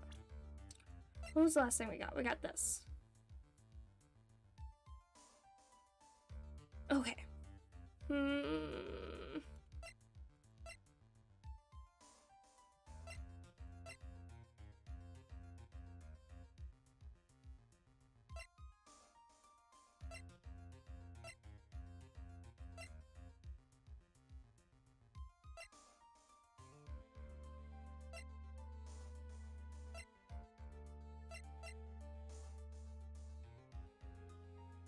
We're still trying to figure out what is the relation to Tigray and the victim, Mr. Glenn Elg. Well, the virus could have been sold for $1 million. Yeah, but it's not necessarily saying that,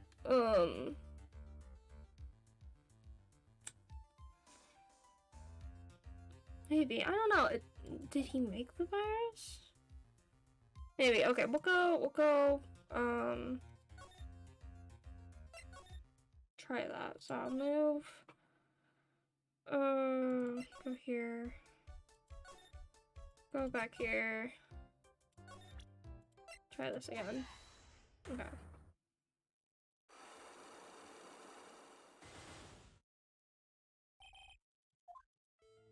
Okay.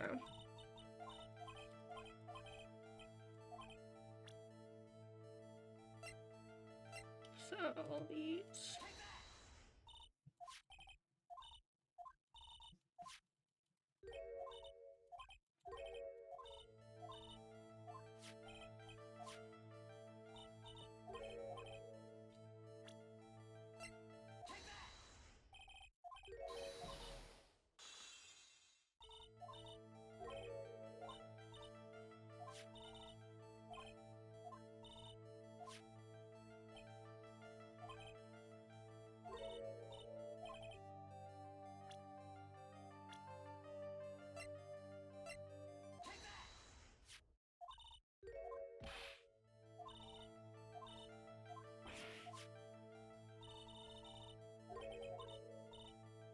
Okay, I'll try this later.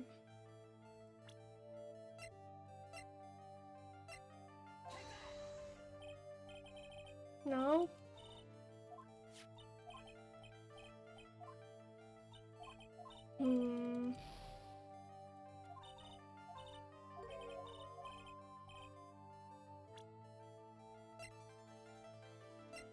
Oh!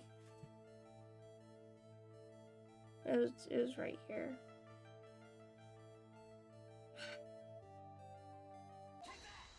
It was literally on his calendar. Jeez. Okay. Furio Tigray, aka the Tiger, is the boss of a loan office called Tender Lender. This is who Mr. Elg met with on the day of his murder. And the only thing a loan shark would talk to him about would be his debt. No! It's true that Glenn had racked up quite a bit of debt from his gambling habit. About $100,000, I think. $100,000? Ouch! But I heard he won the lottery, so he should have been in the clear. She Maggie couldn't get a bit of that good luck. Okay, so the guy got lucky and won the lottery. What if he hadn't won? What was his plan then? Well, this isn't easy to say, but he said he would use his talents to repay the money. His talents? I expect he was talking about programming. What about computer program? What computer program is worth $100,000? Perhaps you good people should leave so I can get back to my work. I'm so close to cracking your... Okay, yeah, it's the CD. Okay. The CD. Well, this is it, isn't it? This is the virus that's infecting computers worldwide as we speak. MC Bomber. No! Alright. Got her. Alright. Lens had more processing power than any computer, but it had been infected with a gambling virus. Len was in too deep. You mean he was in debt? Yes, $100,000 in debt. Not an easy amount to repay. So, he said he was taking on some extra work, something a bit risky. Risky? How? Maybe he was going to become a waitress at Trivia? Where do you come up with these ideas. I mean, it's pretty risky. If, especially with Maggie's situation. Pretty risky. Okay, risky extra work. So it seemed to say Mr. Ugg was the creator of this virus, huh? The MC Bomber virus? Yes. It was a work of genius. It is in a bad sort of way, of course, but still genius. Something like that would probably fetch several $1 million on the black market. Inconceivable. Gumshoe was right for a change. This day, December 3rd, that is marked on his calendar. It was his deadline for repaying his debts. MC Bomber updated in the core record. I guess we won't be needing these horse racing tickets anymore. Okay. Glenelg's losing horse racing tickets thrown back on the floor. Use the trash can, Nick. What do? We just leave it in the floor? Just drop it? Yeah, we just threw it back on the floor where we found them. Can we ask about this? Alright, no.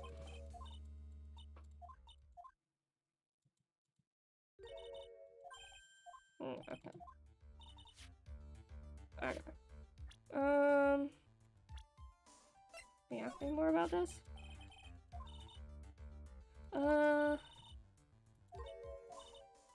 Okay, yeah, Okay. Okay, can we talk about Mr. Tigray? No? Okay, nothing about Tigray. Okay. Yeah. Okay. So, guess that's it with that. Oh, okay, yep. January 7th, très bien. Hey, George, I have been waiting for you to return. Mr. Armstrong. Good timing. I was hoping to find you here. I was thinking in his voice. Good timing. I was hoping to find you here. We'd like to ask you a few questions. Well, he hasn't got anything to say to you fellas. Oh boy. It's Dean Elf. You calling Zini Oop.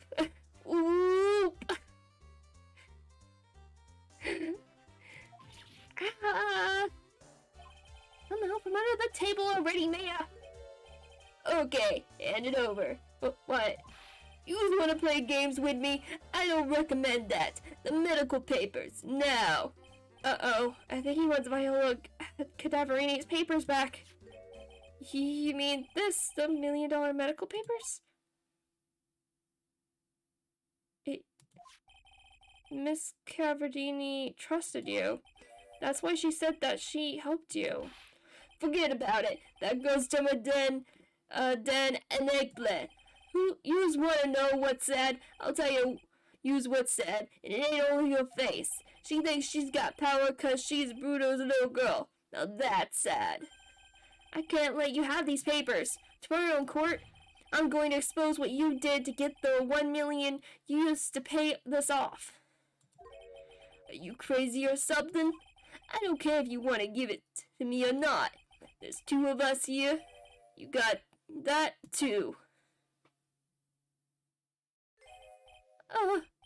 We, Mr. Armstrong? Forgive me. I cannot argue with him. Oh shit, we're getting our ass beat. That really hurt. Is that all you's got? I'll be taking those papers now. Armstrong, get that lighter. Wait! Don't take it too hard, Phoenix Wright. That was so stupid. I shouldn't have let my guard down. Those medical papers were vital. Tense. Oh boy. Hold it, pal. Oh, it's Gumshoe. Hold it, pal. Detective Gumshoe? Detective? You think you gonna stop me, copper? Beat it! Whoa!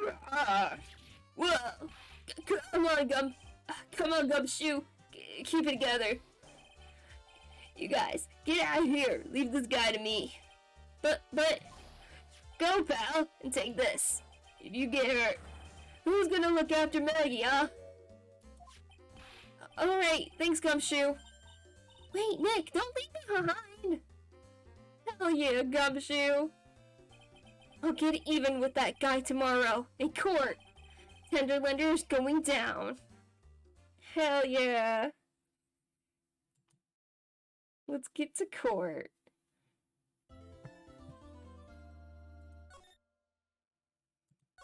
Let's get this guy.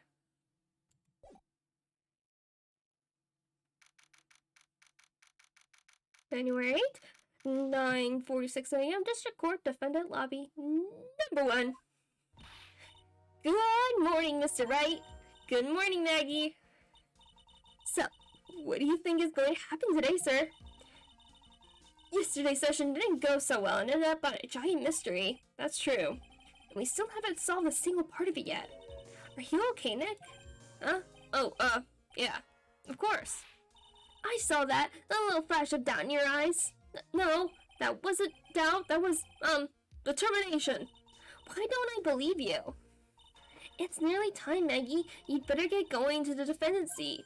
Roger, don't let me down, Mr. Wright. I'm counting on you. Oh boy. Hey, pal. Hey, Detective Gumshoe. Quit stressing Maggie out. She doesn't need that. How did you know she was stressed out?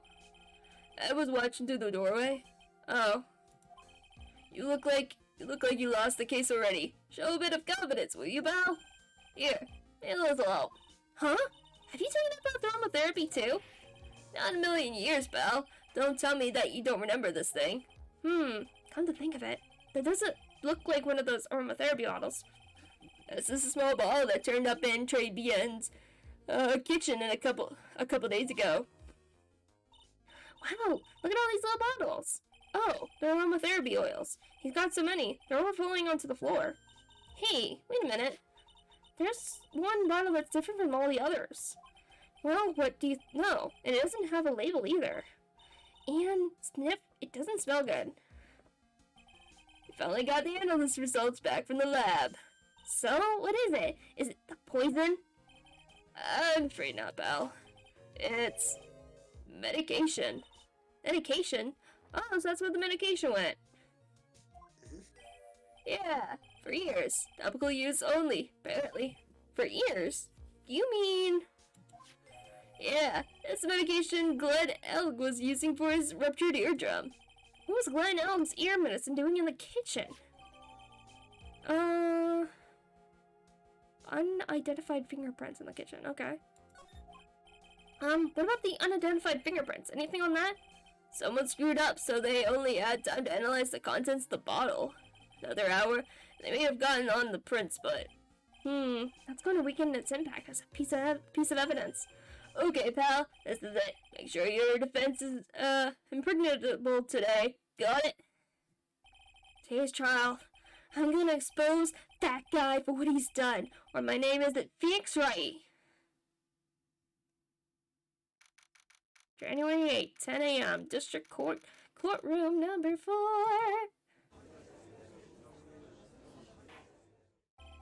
Court is now in session for the trial of Maggie Bird. Defense is ready, Your Honor. Ready and waiting as always, Your Honor. Very good, then we'll get underway at once. Yesterday we heard the testimony of Mr. Victor Kudo. He claims to have witnessed the defendant putting a powder into the victim's coffee. However, the witness's testimony was plagued with a number of problems. The mark on the rim of the cup shows the victim drank it with his right hand, but according to the old man's testimony, he picked it up with his left hand. Thank you, Mr. Godot. Furthermore, according to the witness's account, the victim was listening to the radio with an earpiece in his left ear. Yet, the victim's left eardrum was ruptured, which made him effectively deaf in that ear. It's amazing how many contradictions a single case can have, huh, Nick?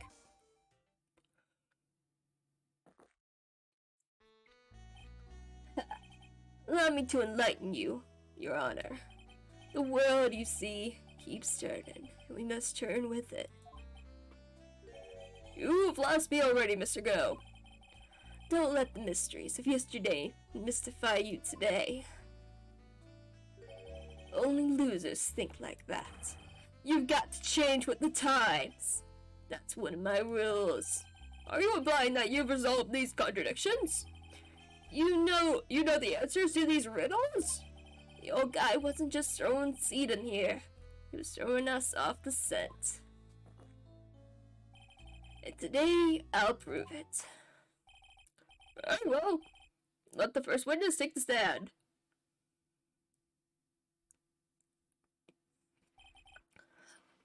And you are... Oh, bonjour, everyone. I am Jean Armstrong, the owner and chef of the Le Tresbian restaurant in Chate. Forgive me for asking, witness, but are you a woman? Oh la la, monsieur. As you can see, I am la put and perky gentleman. On the day of the incident, you were in Trebian's kitchen. Isn't that right? Was you, monsieur? Everything feels right.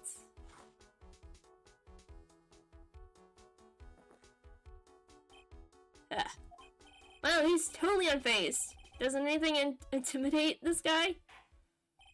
Very well, your testimony please, witness. Please tell the court what happened that day at Trebian. We... volunteers. Volunteers? I don't know. Whatever. When it all happened, it was with just 2 customers in my restaurant. I remember I was experimenting with some new art deco at that day. I'm like, what? Why can I not speak? Art deco that day. Like, having a large meal between the tables, for example. That sounds important. Large mirror? That sounds important. Oui, perhaps this is what the old man was looking at. The cup, the earpiece, and the glasses. It would have seen everything in the reverse, no? Mirror? Oui, un grand mirror. La most enormous mirror.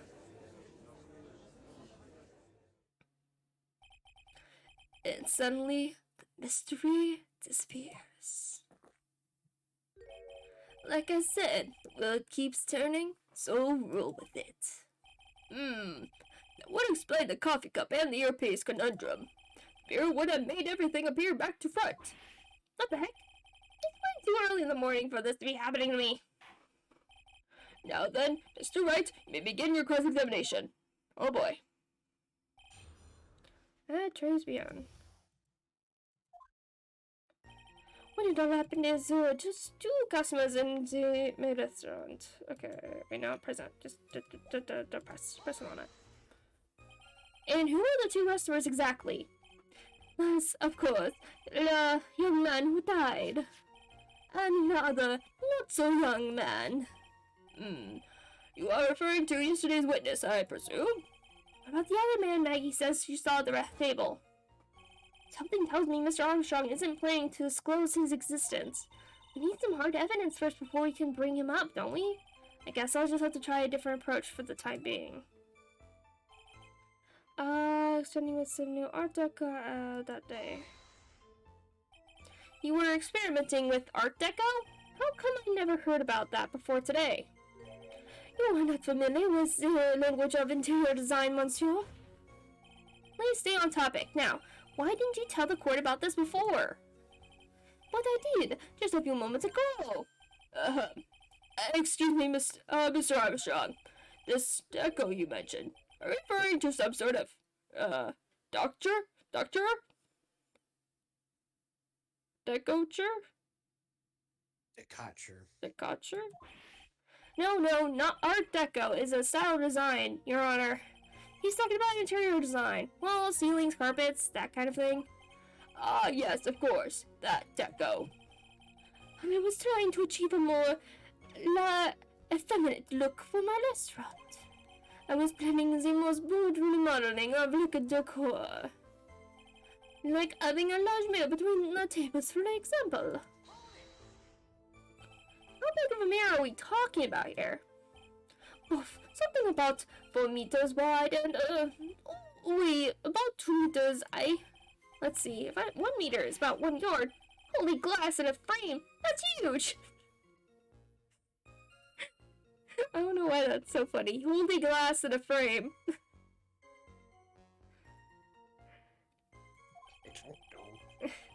I was attending to install it on the ceiling eventually. The ceiling? Was there a mirror on the ceiling? I don't remember. That's known, but I decided not to go through with it in the end. What should I do? Should I ask him more about the mirror or not? Yes. If you really had such a large mirror in the restaurant, someone would have noticed it. But there's nothing about a mirror in Mr. Kudo or Maggie Bird's testimonies. But you didn't ask, right? You have only yourself to blame for such sloppy work. What? Mirror was delivered to Tribune the day before the incident. Really? As Mr. Armstrong testified, he was carrying out some design changes, and as it turned out, he didn't actually use the mirror in the end. This just doesn't add up. Even if a mirror was delivered to Tribune, it doesn't prove that it was in the restaurant on the day of the crime. Huh. If you want to doubt someone, try it. Look in the mirror. I'm sure the person looking back at you will be dubious enough. So the witness yesterday had seen the victim reflected in a mirror. What's the man was looking at? Normally, I'd expect people to know the difference between a reflection and a real object. Normally? How does normally come into this? That's lame, Trite. Even for you. Huh? Are you trying to say that if something isn't normal, it isn't possible? Is that it? Where does that leave the poor cute-headed lawyer and the top-notch chick over there? And the godly cool guy with the mask over here? Well, Trite? Not the hater! I do not have a top knot. Mr. Goodall is correct. A lack of normality is no basis for discounting an argument. We're very not normal. He's basically saying we're very unnormal people. I don't know. We should question something if it's unusual or strange. Yeah, whatever. It's fine. Me and logic as one day. Sure. The cup, the earpiece, the glasses, it would have seen everything in reverse, no? Hold on. Do we have the... No, we don't have his testimony. Because... Hold on, No, we can't see... Well, we can see the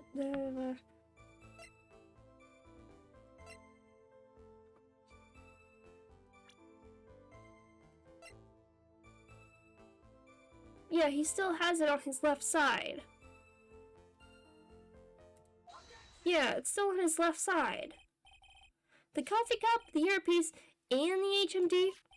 Let's think back over Mr. Kudo's testimony for a second, shall we? Boy was wearing the earpiece on the same side as the green lens of his specs. No question, you can lock me up if I'm wrong. It was his left ear, without a doubt. So, to summarize, we were told both the HMD and the earpiece were on the victim's left eye. Now, if Mr. Kudo saw all that as a reflection in the mirror, it means both the HMD and the earpiece were actually on the victim's right side. Exactement. See, Monsieur, now that you think about it, it is not so odd alone.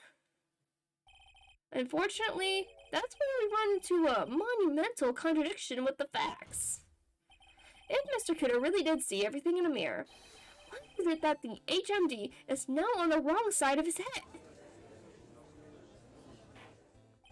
Order! Order! Mr. Wright is correct. If the witness genuinely observed the victim reflected in a mirror, then we would expect the victim's eyepiece to have been over his right eye. Oh, bitter. Try, you should have a taste of this bitterness. It'll calm you down in no time. Are we talking about your coffee? Something completely different. You don't understand the way the witness thinks. How he thinks? You remember this, I presume? I broke the vase, sorry apology, Mr. Kudo's sworn testimony. Exactly. The old man has one very grievous habit, other than throwing seeds. The more of an impression something makes, the more muddled his mind makes it. And that's what's the most striking thing about Mr. Elg. Clearly, it's the victim's eyepiece. And that's my point. The old man strikes again. Mr. Elg's HMD made a big impression on the old man.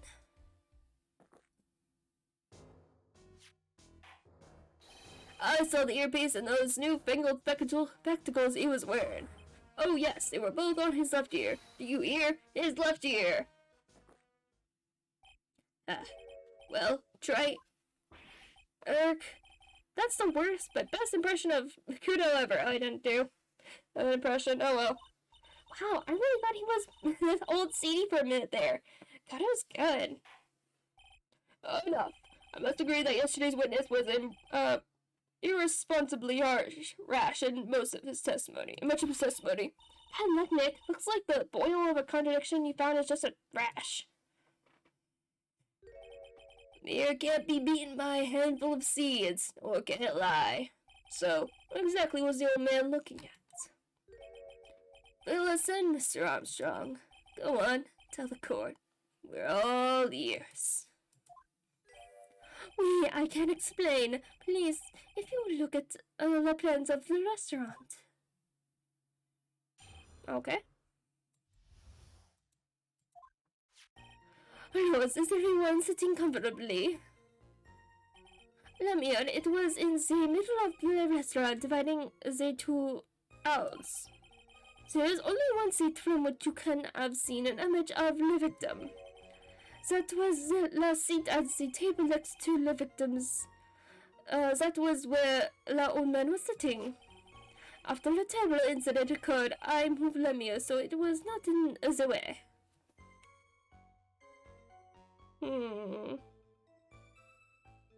But he said he was sitting across. Not over this way. 103, I did not touch anything else. I see no problems with the explanation we have just heard. No, I do. Hold on.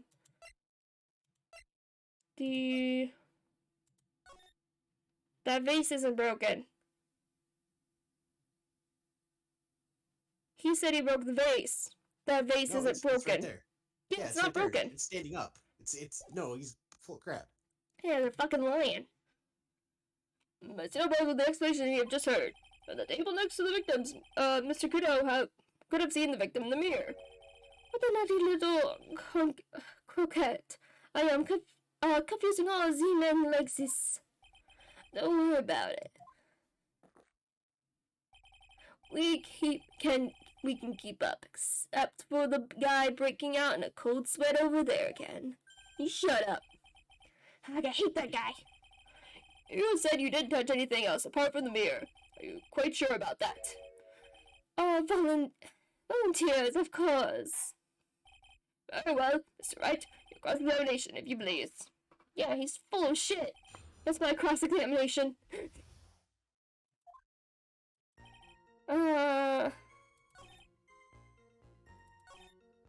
Next to the victims, it was where the old man was sitting. No, it was not. It's not where the old man was sitting. Can we just do it? Go ahead and do this. Yeah! This piece of evidence contradicts with the testimony we have heard, Your Honor. Crime photo? Yes, this photo clearly shows something that theoretically should not exist. What on earth do you mean by that, Mr. Wright? Should not exist? Ha. Sounds like you're scamming yourself, Trey. Now then, if the defense would please clarify its statement. What is the thing that should not exist in the photo? The vase. I think it's pretty obvious that this is what should not be in the picture. The vase? What possible connection does that have with this witness's testimony? Your Honor, I'm telling you that there should have been no vase on this table. Because it very clearly connects with this piece of evidence. The apology thing. There is one thing that was clearly demonstrated by yesterday's testimony. Mr. Kudo broke the vase that was on the table where he was sitting. And yet, as the court could see, there is an unbroken vase on the table next to the victim. Why? Because Mr. Kudo was not, in fact, sitting at the table next to the victim at all. Don't be an idiot, Trey. That's impossible. The seat's the only one Kudo could have seen the victim's reflection from. That's what I'm saying. It's a lie. Exactly. There's only Sorry, doing your case for us. There's only one conclusion we can draw from this contradiction. There was no mirror in Trey in that day. Your testimony, Mr. Armstrong, is an elaborate lie. Daddy! Don't try to confuse the court, Trey. Obviously, the witness cleaned up the vase, while the police were taking their time getting to the crime scene. Hey, he said he only touched the mirror. Fortunately, Mr. Godot, that doesn't quite work for me. Mr. Armstrong already testified to the court to the contrary in his own words. I did not touch anything else except the mirror.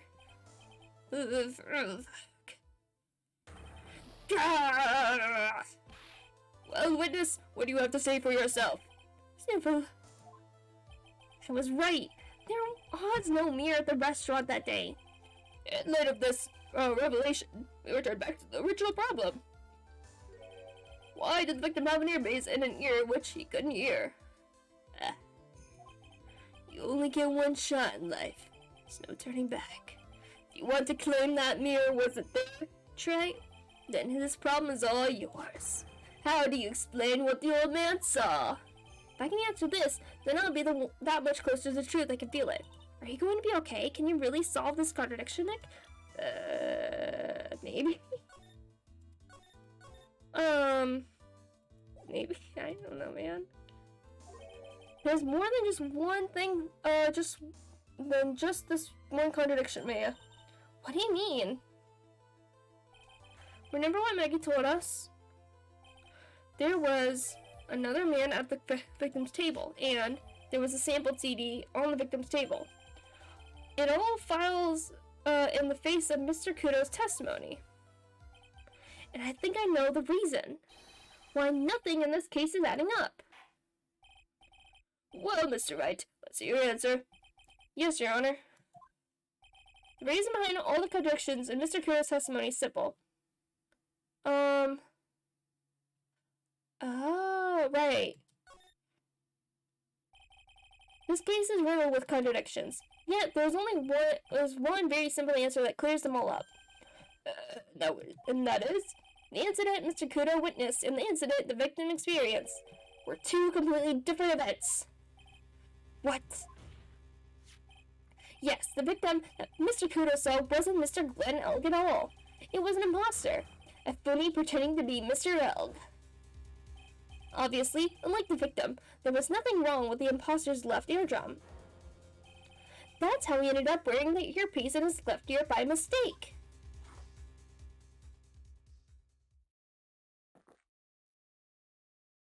Yep. Gotta do a spit take. Order! I don't know why it's hilarious and satisfying watching him spit out. It's really funny. Him taking just that moment to... He's gotta really taste the coffee before he spits it out. Order in the court. Settle down or I'll clear the courtroom. Quiet, Gramps. Why don't you clear out of here, huh? What did you say? Trey, are you saying that what Mr. Kudo saw was a setup? Yes. Someone pretended to be Glenn Elg and it acted out the whole coffee poisoning, all for the express purpose of creating a witness out of one Mr. Victor Kudo. Get real, Trite. Why would anyone want to do that? Isn't it obvious? The thing Mr. Kudo was most insistent about in his testimony was... The serving girl brought him a Javakino, but she was sitting in it. That's a survey girl right there in the defense's chair. I remember her well. It's so hard to believe, but... There was one, and only one reason to show Mr. Kudo this fake poisoning. To show Maggie Bird in the act of poisoning the coffee. Are you insinuating that the waitress in the old man's store was a fake as well? It's true that there were no other customers in the restaurant at the time, but... It's also true that the chef was there. He would have noticed what was happening. That's right. Well, witness, if your restaurant really was the scene of such theatrics, you would have known about it, correct? Ooh la la, this is the most difficult for me. No, it's quite simple. All you have to do is testify. You are under oath, after all. Was there, in fact, a phony at 3 p.m. that day? The defense demands that Mr. Armstrong tell the whole truth about what happened. The defense's request for additional testimony is accepted. You will accurately explain in detail the events in the restaurant that day. Oh, oui. Alright, in the restaurant. The victim, Monsieur Elg, came to my restaurant alone. I remember the old man arrived not long after him. There were no other customers. When he got word he won the lottery, one became very excited. It was approximately 5 minutes later that the poisoning incident occurred. No, there was no time for a phony to do the acting. Sure. Just so we're clear, there was no mirror in the restaurant after all? She was Mandy Pardon. Forgive me, Hon. I lied because I wanted the mess to be cleared up quickly. What you have just done is commit perjury, Mr. Armstrong, and we'll decide how to punish you later. We. For now, we will hear your cross-examination. Mr. Wright, if you please. He took that perjury charge a bit too well. But I'm guessing he'll be in more serious trouble after this cross-examination. Hell yeah. Hello, oh my god. Kagami Rikun? Oh my god. I don't know why that was so hard for me to read. Kagami. Hello. Like your little dancing emote little guy. It's cute. In the restaurant, we're cross-examining a Frenchman. And I'm terrible at doing an accent for French accent. I'm not good at it. Then again, I don't really know anything about French in general. The language or anything, really. La victim Mansour came to a restaurant alone. Was he alone at his table as well? As we, I all am from the kitchen. Yet the defendant, Miss Bird, remembers it differently. She swears there was another man in the victim's table. Fortunately for you, Trey. Yesterday's witness also testified the victim was alone. You know, seeing you squirm like that reminds me. Certain coffee's bittersweet bite. What kind of coffee has he been drinking? Too much of it. It's not coffee, it's love. It's love that's bittersweet. Hearing Maya say that makes her seem wise all of a sudden. Kind of? The old man living not long after him. Okay, but what time? Billman, man, you mean Victor Kudo, correct?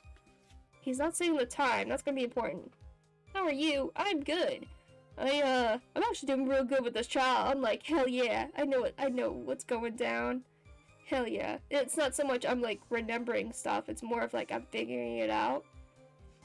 Because I've played these games before, but I don't remember, especially this game, I don't remember a lot of the stuff, details. But, I'm actually like doing some big braining. That's very satisfying. It's very satisfying to be big brain. By old man you mean Victor Kudo, correct? Oui, and it comes often for my special coffee. I drank your coffee once, Mr. Armstrong. It's special. I'll give you that. It's worth a sip just for the experience. Oh, you make me so happy, Monsieur. You are most welcome any time. I thought it was worth one sip, and nothing more. It was terrible. So old man Kudo arrived at the restaurant around the same time as the victim.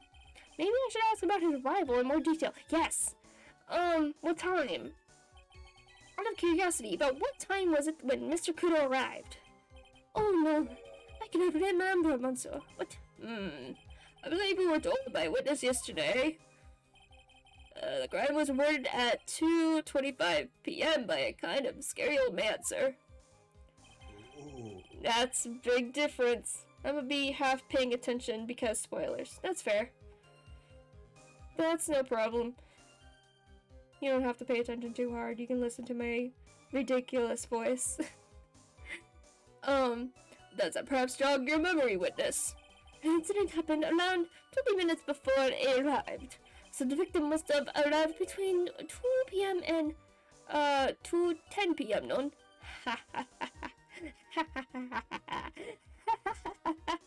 We got you now. Just after 2. Huh? Thank you for your help in jogging my memory, Monsieur. You are wonderful. I can't sit here all the time and do nothing now, can I? Yes, because that's all you do. That's all you ever do is sit there and do nothing. The time of day will be added to the witness's testimony. Me, Monsieur Judge, everything I do it for you. Merci, Brienne. That's French, isn't it? Ha ha ha. I'm glad at least one person is in a good mood. He's even humming a song to himself. Listening to your 120% clear mic and amazing quality, only the best. Oh, that's good. I'm always worried about my mic being, like, garbage. Because a couple times when I was first starting to do stream stuff, I was not really realizing how bad my settings were for my microphone. It was bad. It was real bad, so I'm glad it's being nice and clear. So, that's very, very good to hear. Okay. So, the old man arrived not long after, just after 2 p.m. That's incorrect, sir. Let's see, this one. Objection, you French fuck. You're really enjoying just grilling this dude. I'm really enjoying, like, figuring this out with my big brain. And being like, yeah, I know what's going on. I know. I'm afraid I finally got you, Mr. Armstrong. Oh yeah, by the way, I got a question for you if you don't mind. Yeah, sure. Yeah, throw the question. Throw the question at me. Finally got you, Mr. Armstrong. Wait, what do you mean? At the time of question, the victim was listening to the radio with his earpiece. The show he was listening to was Millionaire Radio. Each week, they announced the winning numbers of the $500,000 lottery ticket. Oui, that must be the show man Elgo is listening to. I can't see any problem with this testimony, Mr. Wright. I wonder. You say the victim arrived at your restaurant after 2 p.m., correct? Oui, I am sure of it. I remember it perfectly now. I know it was that time because I just finished flipping the lunch menu. Gets the point, right? If you have one. How long you be streaming? I've been streaming like for a couple months, but I only usually stream like once a week. And we usually stream for about like usually at most 4 hours. So depending on how long this trial goes on, I don't know how long. Maybe another hour? I don't know. Probably not a whole hour. 40 minutes? Yeah, just because usually, it's just good stopping points. Because don't want to, like, stop at a weird part and try to figure out where the hell we are. I should probably try to stream more, like, stream other games, but, I'm lazy. And I have too many hobbies in general. Like, I do, like, cosplay and, like, crafts, and I also have a job. It's just, I'm lazy. Being quite honest, I'm lazy. A little bit. But, yeah, I have other stuff I do. Get to the point, try it if you have one. That show was broadcast live at 1:30 p.m., and it claims to be the most thrilling 10 minutes of your life. It's on the air at 1:30? Now, supposedly, Victor made some noise when it was announced that he had won. And yet, I don't believe his cry of joy could have occurred at after 1 p.m. Because the show had already finished more than 30 minutes earlier by that point in time. But this victim we've been told about has done nothing but the impossible. Listening to the radio with a ruptured eardrum, catching a show that was already over. There's only one conclusion you can draw from these facts. This victim was an imposter acting out the poisoning 30 minutes after the real murder. Oh, snap. Yes, there were 2 Glen Elgs in Trebian that day. The real Glen Elg, now dead, having been poisoned by the real killer, and the phony Glen Elg acting out the events for Mr. Kudo to witness. It certainly seems that way. I mean, if that wasn't the case, how could you explain the time discrepancy? What a performance, Wright. You were almost on a roll. But sadly, you lack the rock-hard foundation of rhythm to build your song. What is this? Music Theory 101? Let's recap. According to your imaginative theory, it's now just after 2 p.m. The phony elk is performing a play for the benefit of Mr. Kudo. How do you explain, then, what a real Glen Elg is? I don't believe I have to spell this out for you for the court. However, at that time, the real Glen Elg was already dead. That's certainly the obvious conclusion. Thank you, Trey. That's exactly what I was hoping you would say. What? Now, I presume you can prove this theory of yours? Can you explain where the missing corpse went to? The missing corpse? According to the old man's testimony, there was only one other customer there. If that customer was the phony Glen Elg, then where did the killer hide the body of the real victim? Oh, in the kitchen. Because that's where he found the medicine. That's where the medicine was. I mean, unless Armstrong just wanted to steal his medicine for some stupid-ass reason. Because he's a klepto. I guess, but... Like, the Mega Tower looks like it might be worth money.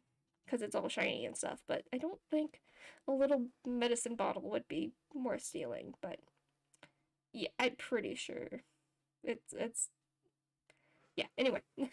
Prosecution is a valid point, Mr. Wright. Your theory is to stand up to examination by the court. You must provide us with proof by answering the prosecution question. Where did the killer hide the body? Yes, Your Honor. No conjecture, Trey. Let's hear some facts for once. Show the court a piece of evidence that proves where the body was hidden. Alright, evidence? Yes, evidence. This one. Wait, no, okay, wait, evidence. What's with the intense pressure in here all of a sudden? I thought I had him with that contradiction. But he's turned it all around and backed me into a corner instead. Well, Mr. Wright, the court will now hear the defense's theory and evidence. First, where was the body of the real Mr. L. concealed? Inside. It would have been too dangerous to take the body outside. Obviously, the body must have been hidden somewhere inside Trebian. Interesting. But where could a body have been hidden inside the restaurant? Perhaps you would care to show the court on these plans, Mr. Wright? Yes, Your Honor. Kitchen. In the kitchen. Body was hidden here. I see. Nice, supposition. The real question is, can you back it up? Where's the evidence that proves the body was hidden in that location? The medicine. Mr. Armstrong, do you recognize this bottle? No. I have never seen that ugly bottle before in my life. It was the very best bottles, monsieur. The highest quality only for me. Where was that bottle found, Mr. Wright?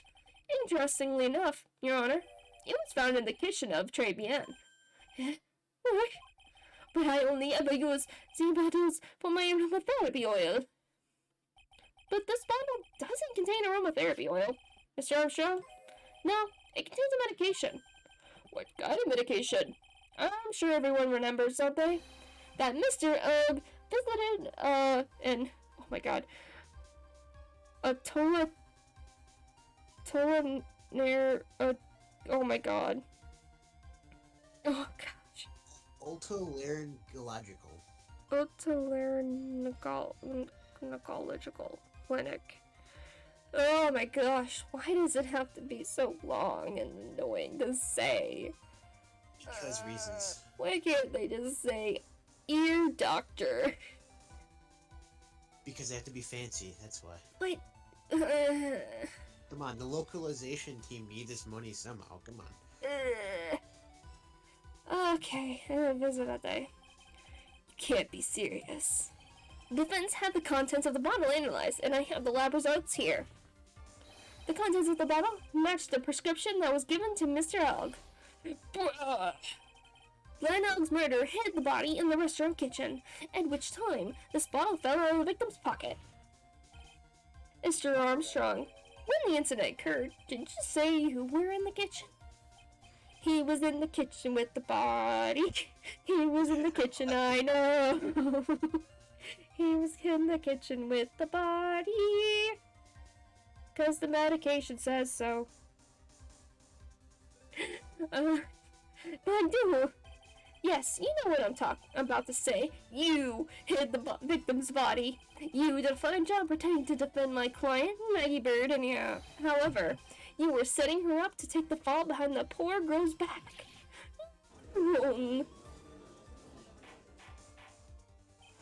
Order! This is an extraordinary development. Witness, did you murder Mr. Gladell? Never. I could never not do such an horrible thing.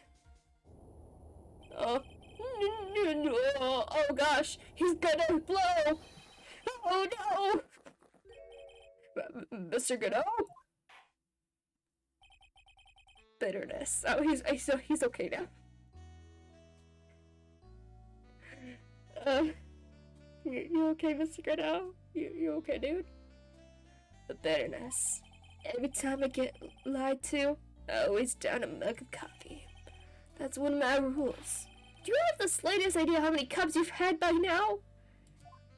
Yeah, he probably does. He probably keeps track. Then I like to do the same to the person who lied to me. I like to take them down with my empty cup. Listen up, chef. How about a brand new flavor in your ear, my deficit friend?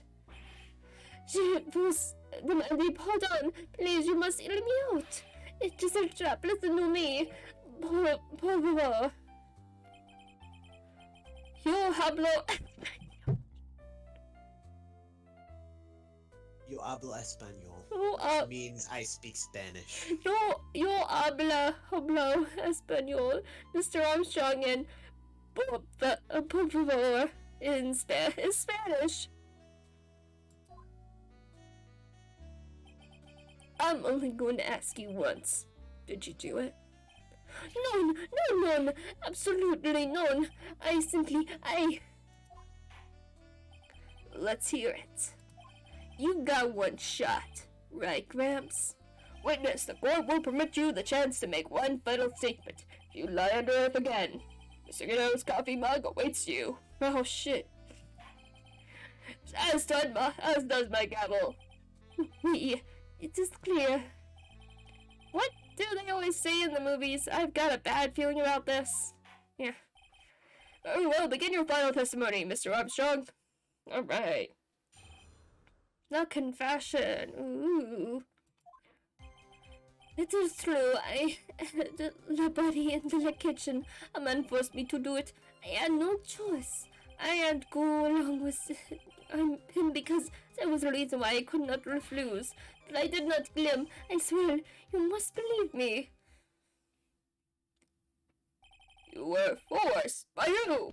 I cannot say, or I will be erased. Let's try a different question. Then, when Mr. Oak died, was he really the only person at his table? There was... Oh, snap. Here we go. There was another man. I knew it. Maggie was telling the truth. Yeah. You may cross-examine the witness now, Mr. Wright. There's just one more thing I need to do. I gotta break this guy and get him to tell us the name of the real killer. Oh boy.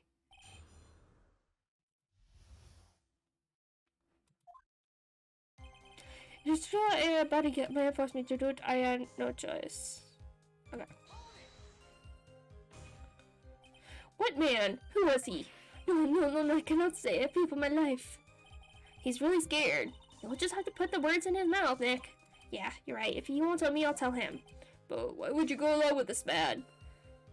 I had no other go along because there was a reason I could not refuse. And what reason would that be, Mr. Armstrong? No, monsieur. Yes? Surely you cannot expect a young maiden to talk about such an embarrassment. A maiden? You're a bit old to get away with that. And a bit too male. I can't finish the cross-examination without establishing his reason, so I'll just have to prove it with evidence. Okay. No, okay. So, reason. Yeah. You're in debt. Yeah, yep, you're in debt to them. Yep. You have $500 million debt, don't you? I have $1 million. Is this true, Mr. Armstrong? This all. I was weak, and I borrowed the money. This is Mr. Armstrong's Achilles heel. And that's why you can refuse anything asked of you by this man. This guy. Why is his photo here? Not. Yeah, whatever. Anyway. I have $1 million loan from a black market loan shark. And you had no way of paying it back, did you? That's why you were forced to do anything. This man told you. Oui, it is as you say. Mr. Armstrong. Tiger. You told me he was going to use my restaurant for business oh my god. Blech. On the day in question, he was meeting the victim to demand that he repay his loan. I don't know why it happened like that. I just did what you told me to do, and I had no choice. I carried the body in the unconscious Maggie out of the dining room area and into the kitchen. After that, I just tried to forget what I had seen. I think we can now safely say that the man who forced your hand was Mr. Furio Tigre. I do have one further question for you, Mr. Armstrong. The poison and the lottery ticket that were found in the defendant's apron pocket. Was that your doing as well? No, I know nothing about that.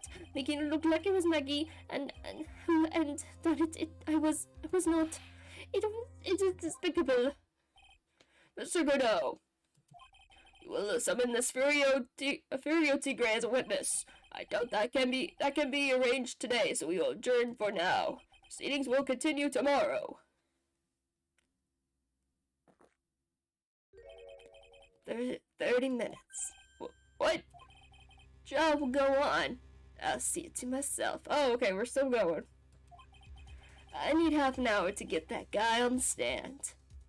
Not a minute more. How the... Don't sit back and relax yet, Trey. No one knows if that chef is really telling the truth or not. This trial could still go either way. Very well. Your request is granted, Mr. Godot. We will resume once Mr. Tigre is ready to take the stand. Till then, court is adjourned for a 30-minute recess. Oh, snap.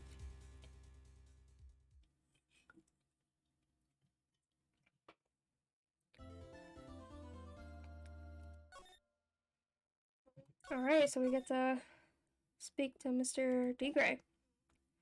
That's gonna be fun. January 8th, 1:21 p.m. District Court, Defendant Lobby number 1. So we're finally going to see that tiger on the stand. We have almost got this case won now, Nick. I wish I could agree. Huh? When I cross-examined Mr. Armstrong just now, he said he was just doing what the tiger told him to do. But Godot picked up on it, remember?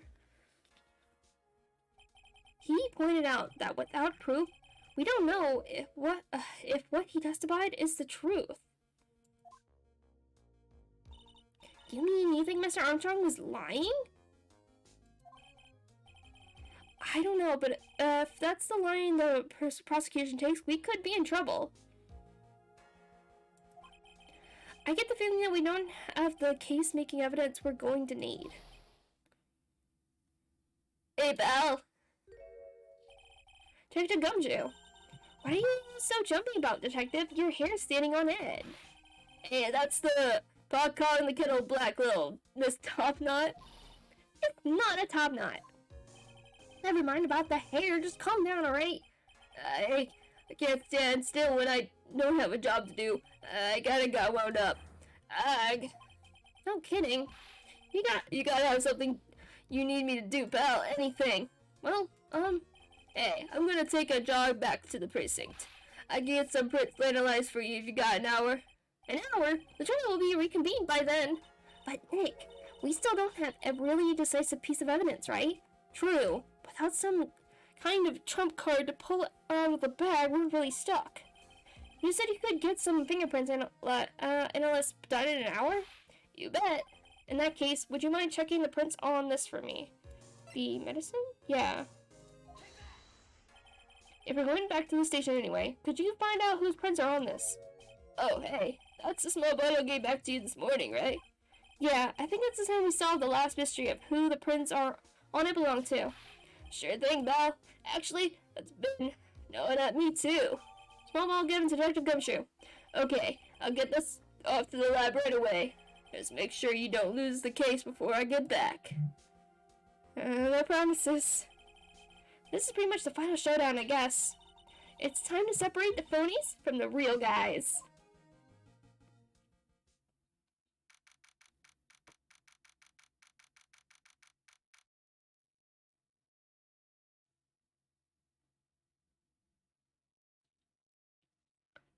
Alright, January 8, 1:56 p.m. District Court, Court Number 4. Court will now reconvene. Mr. Kiddo, did you find this Furio Tigre? I even tamed him for you. It was a 3-cup job. No problem. Tamed him? The guy's name may be Furio Tigre, but come on. He's pretty lively. Be careful. He still bites. Very well, please show Mr. Tigre to the stand. Hey, buddy, pal, come on. Witness, please state your name and Mia, calm down. Don't hide under the table, Mia, unless there's room for me down there too. Would you mind? What'd you say to me? Nothing. I didn't say nothing. Honest. Who could have guessed that fear would induce a bad Brooklyn accent at the judge? I got business to take care of, you hear me? So who the hell called me into this all? Was it you, Spiky? Heck no, of course not. It was the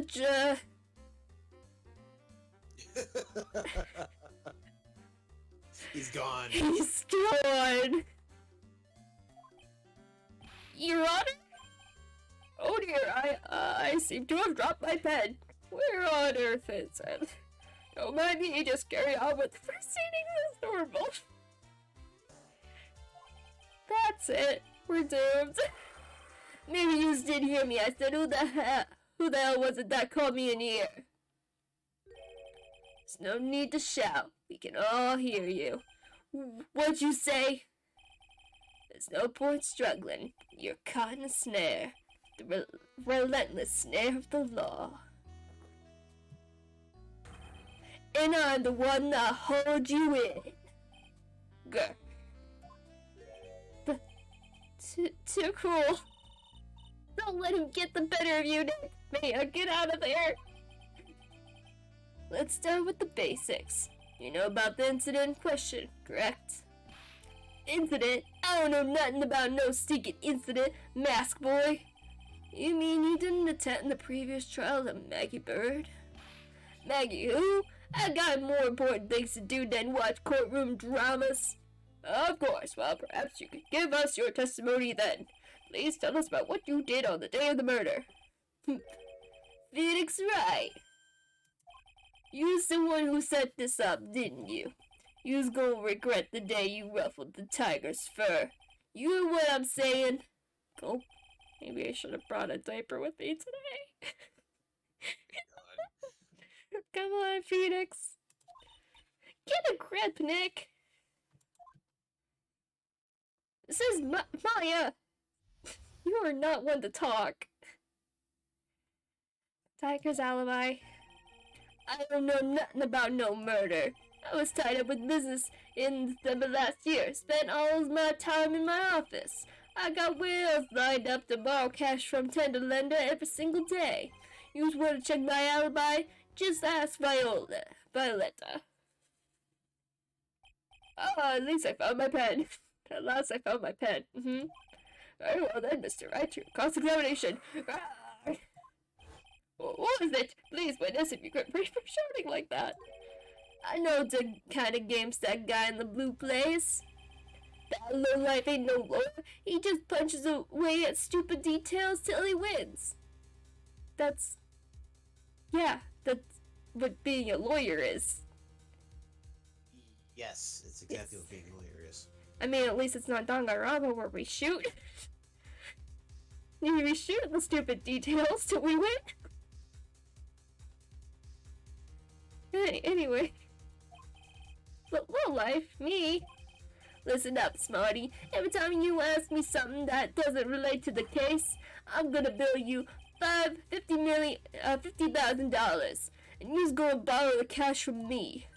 That's one loan contract I refuse to sign. And don't think it ain't gonna hurt when you tangle with the tiger. Ha! I love a good specter sport. Just a minute, that's really not. This witness is, how can I put it, a hungry tiger roaming the urban jungle. Get on his bad side, he'll bite everyone's head off. Yours too. Very well, I have no choice but to impose a penalty system here. You's better be listening. I said I got business to take care of, big business. If I don't split now, I ain't gonna catch my bus. The court will impose a penalty for any irrelevant pressing of witness testimony. Keep that in mind as you begin your cross-examination, Mr. Wright. Yes, Your Honor. You can do it, Nick. Maya, please, get out from under there. Come out from under there already, would you, Maya? Please, I don't want to be up here alone. Okay, I don't know nothing about no murder. I was tied up with business in December last year, spent all my time in my office. Oh, wait. The calendar says the guy was meeting up with the tiger. Oh. Doop-a-doop-a-doo-boop-a-doo-doo-boo. Da-da-ba-ba-da-ba-ba-da. Come on. Yes? No. What? Okay, that's bull. Okay, hold on. Okay, can we just press him on this? Are you sure about that? We're talking about 1 month ago, you know. You see these teeth? That's how sharp my secretary is. Sharp. Is he talking about Viola Cadaverini? She writes everything in my scheduler. December, mainly in the office. That's what it says, so that's where I was. That seems like a rather sketchy schedule. Here it goes again. What the tiger did all December isn't the issue. What's the important is what he was doing on the day of the murder. So, well, press harder. The calendar. Mr. Tigray, what did you want? If you wouldn't mind going into a bit more detail. This is a dead end, try. You know it. No, it's not. Remember the rules. It's not a dead end. No, it's essential that we establish the witness's alibi accurately. I agree. Victim was killed on December 3rd. Where were you in the office that day too? Maybe you ain't listening. Of course I was. I never set foot outside. I had meetings all day with a bunch of cats wanting to do business with me. I ain't never seen that young kid before. I do believe the witness's last statement was important. Mr. Go, if you could, please. Mr. Tigray, the court asks you to add that last statement to your testimony. Don't let an animal be you. Be a man, Your Honor, and ask him yourself. I was in the office. Okay, nope, that is not true. You did the calendar? Yes. Mr. Tigray, you claim you didn't know Mr. Glenn Elg, but it appears that Mr. Elg knew you. What? Mr. Elg left this little note on his calendar. Meet with the tiger. And the date? December 3rd.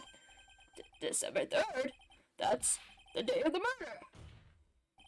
So, Mr. Tigray, I submit that you did indeed know one Mr. Glenn Elg, because on the very day of the incident, you met with him.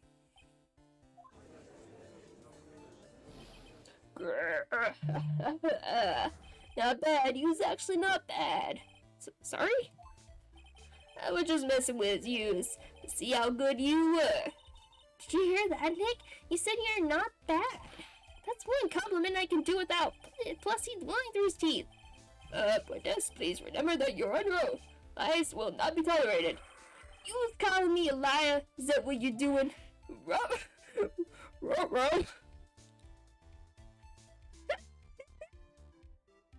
The judge has turned into Scooby-Doo. The judge has turned into Scooby-Doo. Oh boy, somebody get him some Scooby snacks. So you're saying that your claim to have never seen that kid before is the truth? I said I'm dead serious. You better believe that's the truth. Then I'd say that gives me time to enjoy another cup of pure black magic.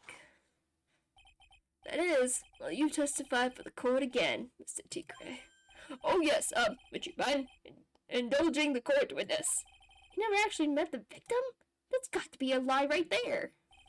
It's time I nailed this guy. The victim, Glenn Elg. Ain't no lie, I never met Glenn Elg. There was some lame guy with that name, though, wanted to borrow cash from me. I set a meeting with the guy at my office in Linda. I waited around for him, but he ain't ever showed up. I ain't never been to that Trilogy joint use here. Oh wait, no, he has been because of the matches. The matches. I see, that all seems perfectly logical. You had arranged to meet him with the victim, but he didn't show up. I've heard it's pretty odd to keep appointments when you're dead. Oh well. You may begin your cross-examination, Mr. Wright. Yes, Your Honor.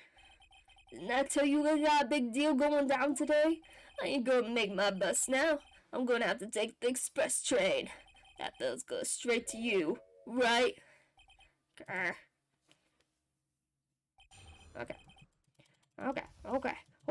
I got this. I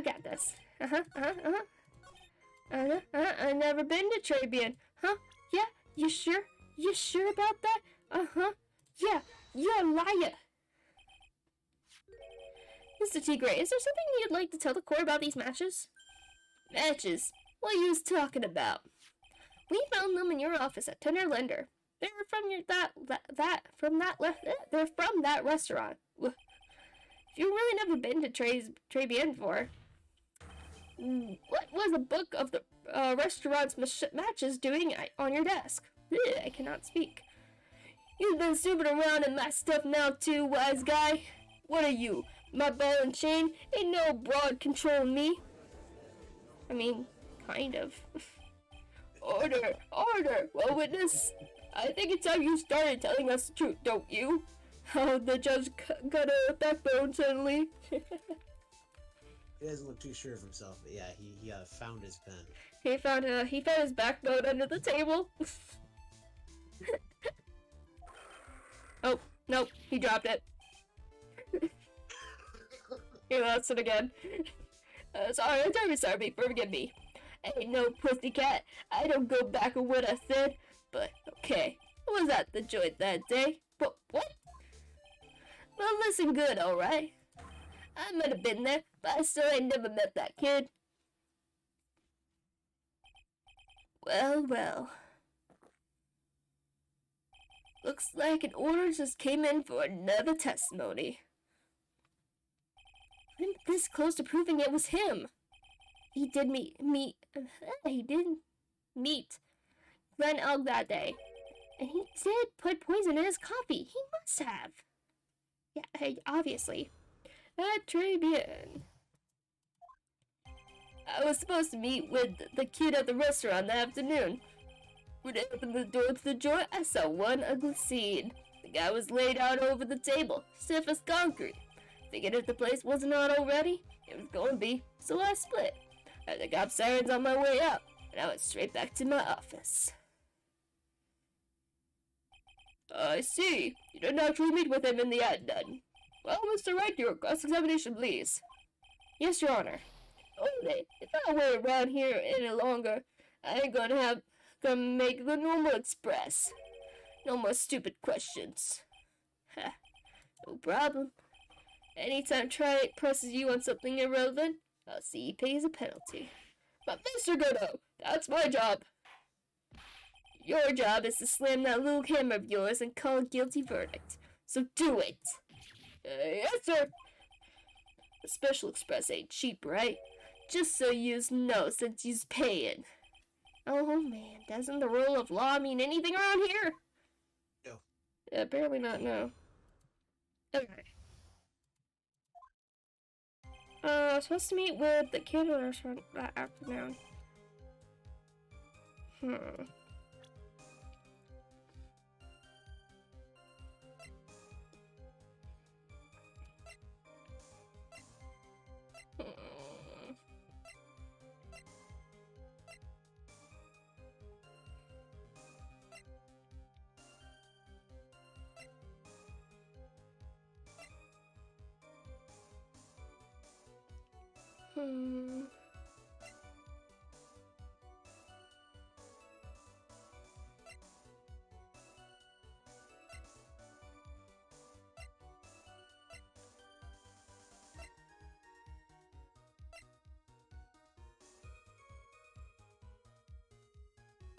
Maybe the CD, because we found it in his office.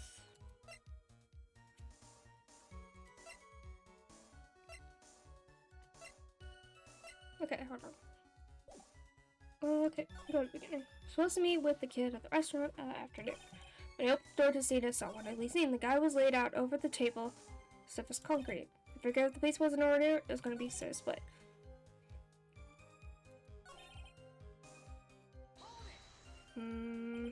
She didn't actually set foot inside the restaurant then. I guess a busy cat.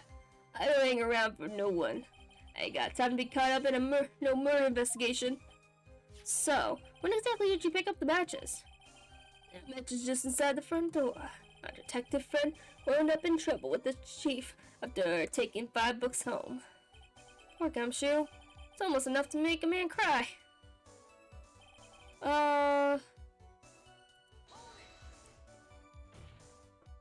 You went straight back. Did a bout of guilt suddenly hit you for what you did? What are you trying to say? You trying to tell me yous ain't never been guilty of nothing? We all have our crosses to bear. We all have to swallow the dark secrets we hide. Like this! Courtroom's not exactly the place to talk about dark secrets, is it? Seems you've done it again, Mr. Wright. Another relevant line of questioning. Ah! It's not fair. Yeah.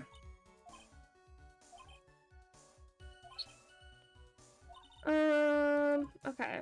I think it's... Let's go split. Because maybe the matches he could have gotten, but the CD... No?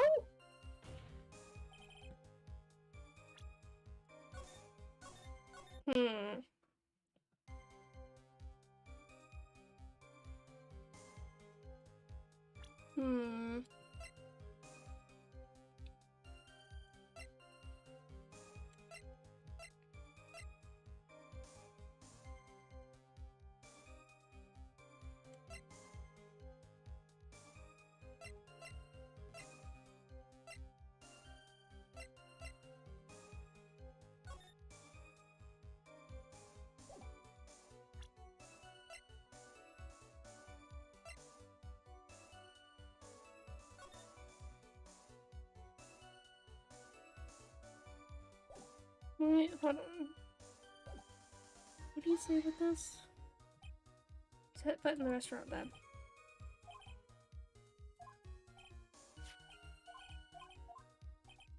Well, there's a wall there, so maybe he would. If he didn't step foot at all, he wouldn't have been able to see what had happened.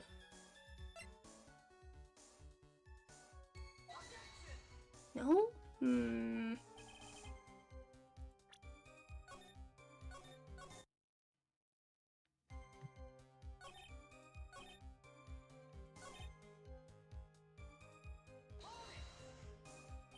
So the meeting wasn't due to take place at Tenderlander at all then.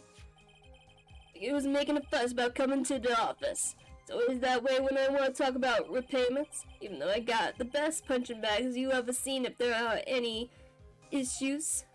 Maybe it's because of the punching bag that people are scared to come. So that's why you decided to meet at Trebian. You're going over old ground again, Trey. Sorry. Okay. Well, he said you earned yourself a new nickname. I wanted to see the new nickname. Let me...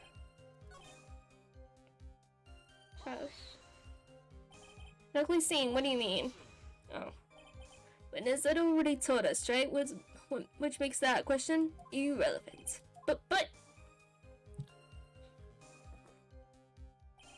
I limit myself to 17 cups of coffee during a trial, that's the rule. Better limit the number of times you take a penalty, right? Or your guts will look like the inside of a chimney, Ashen. Don't make me burn you again, Mr. Wright. We'll see what he said. What he was gonna nickname me. Okay.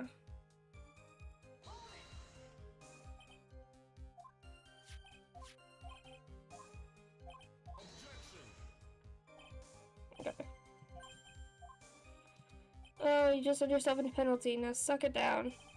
Suck down the penalty, Mr. Wright, and you will take it. Thank you, sir. I may have another. Okay.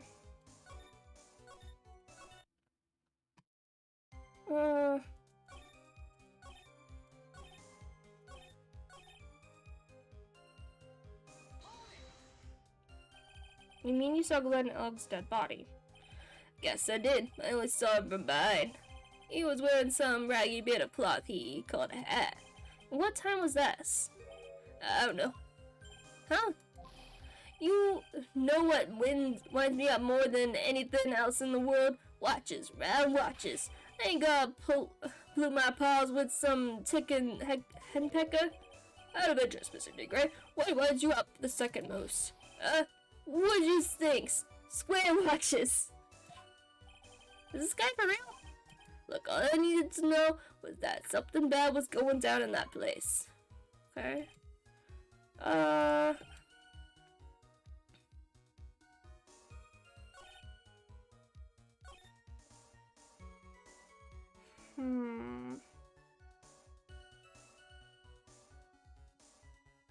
Okay.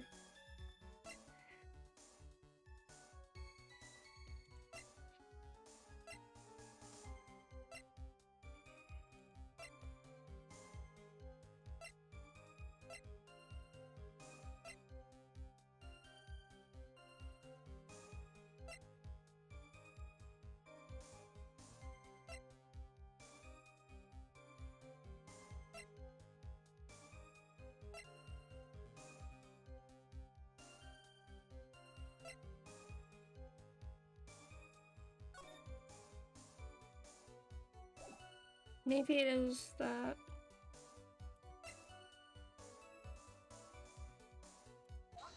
Yeah, okay, so yeah, he couldn't have seen him. You're something of a loan collecting pro, aren't you, Mr. Tigray? Ugh. No one escapes the tiger's clutches. Well, I'm something of a lie detecting pro. And no one escapes the phoenix's clutches. I think it's time we got something straight. What's this, Trey? A new line of irrelevant questioning? These are the floor plans of the crime scene. You said you were standing at the entrance, Mr. Tigray. From there, your field of vision would have covered an area something like this. Indeed, the witness would have had a clear view of the victim's seat. Isn't that what I just said? I saw the back of the kid's head. No, there's a wall there. Fortunately for you, that is not possible.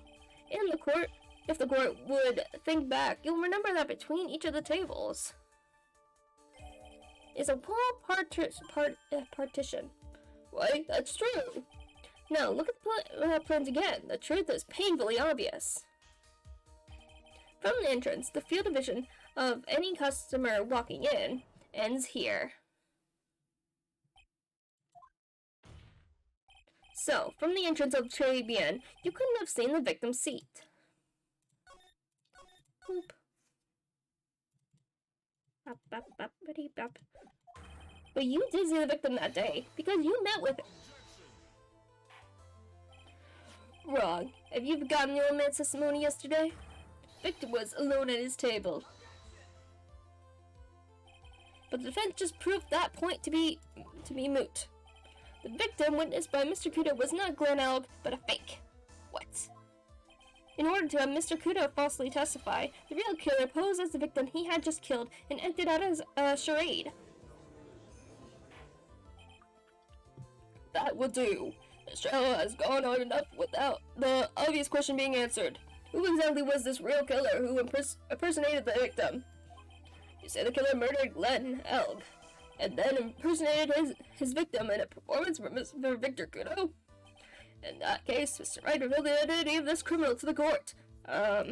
It's kind of obvious. It is, but okay, Mr. Judge. Obviously, the killer is Furio Tigre. No one else could have done it. What? Well, witness? Now that's cute.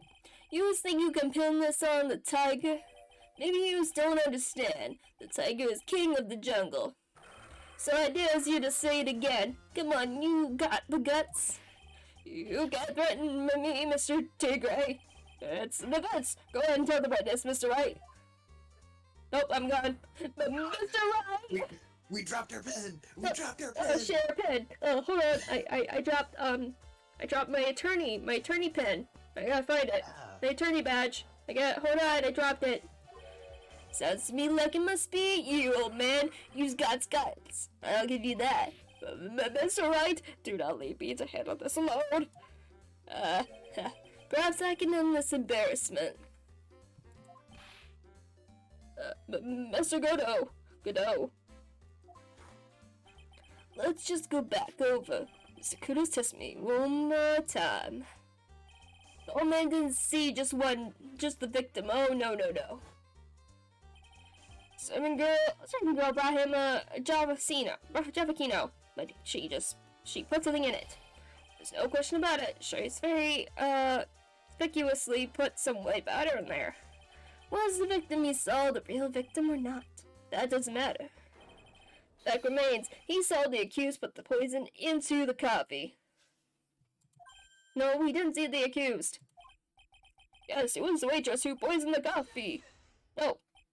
Very, very impressive, Mr. Godot. Waiting for my absence to launch your attack. No.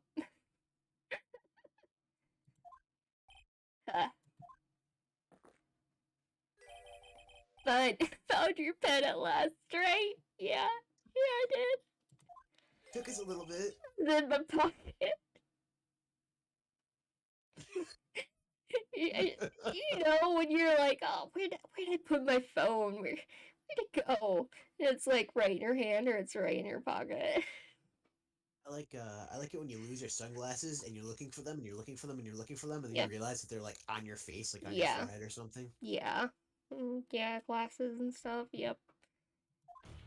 Anyway, Mr. Kudo witnessed two people that day. He saw the victim, the supposed Mr. Glen Elg, and the waitress from behind. Yes, your boy, Mr. Wright. I think the conclusion is obvious. If this Glen Elg was really the killer in disguise, then surely it's possible the waitress was also part of the show. What? You mean the waitress was an imposter as well? The defendant, Mr. Bird. Miss Bird fell unconscious immediately after the incident. And someone used her fainting to hatch an elaborate plan to pin the murder on her. Who on earth was it? What earth was it? Who was this waitress that Mr. Kudo witnessed? This girl. Who is this woman? Her name is Viola Cadaverini. She's an employee of Tender Lender. You's making a big mistake. Do you know who Viola's grandfather is? You better be going home in the armor tank truck tonight, if you know what I mean. Stop shaking, Nick. Where was I? Yes, the defendant, Miss Bird, has started the following. Well, when I took the coffee over to the victim's table, it's true there was another customer in the restaurant. She was sort of creepy, and she had a kind of cackling laugh. There are just too many contradictions in this case. The second man at the victim's table, who nobody but Miss Bird seemed to have seen. The earpiece worn by the victim in his left ear when that eardrum was ruptured? And the radio show he was supposedly listening to half an hour after it was over. There is only one logical explanation that clears up all of these contradictions. The whole incident took place twice, once for real and once for show. And Mr. Furio Tigre, the only person who could have committed the crime, is you.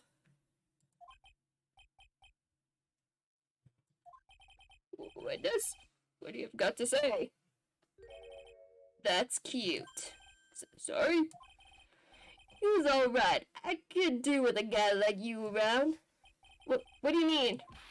Okay, I'm in on this game.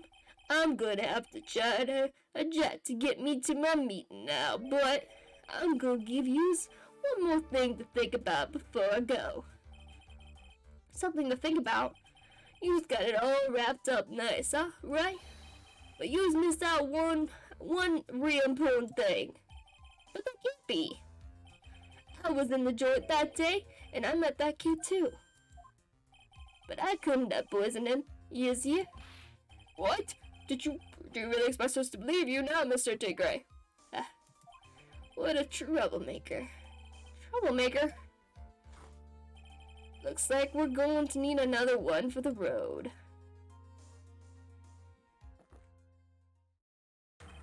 One more steaming cup of hot testimony. Indeed. Witness, you will explain yourself to the court.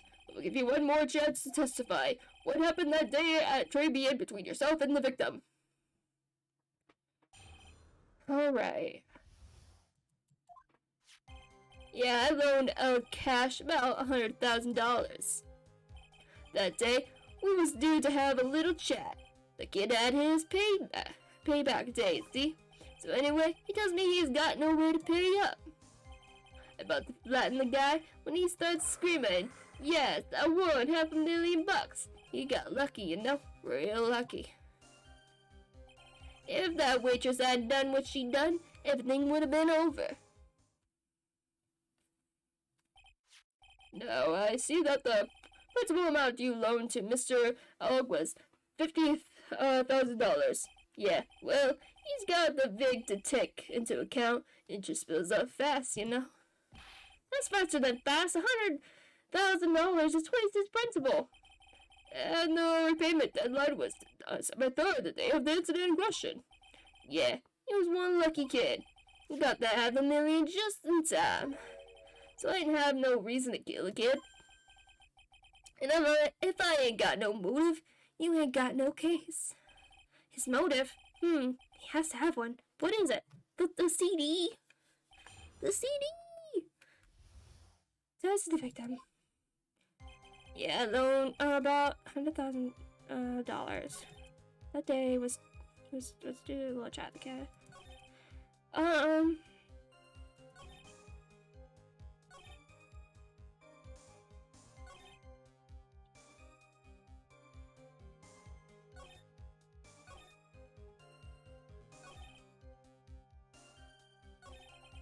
But that didn't happen at the right time. I think that's what.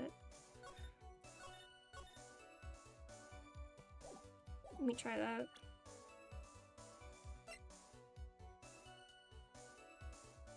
Yeah. No? Okay. Let me try pressing.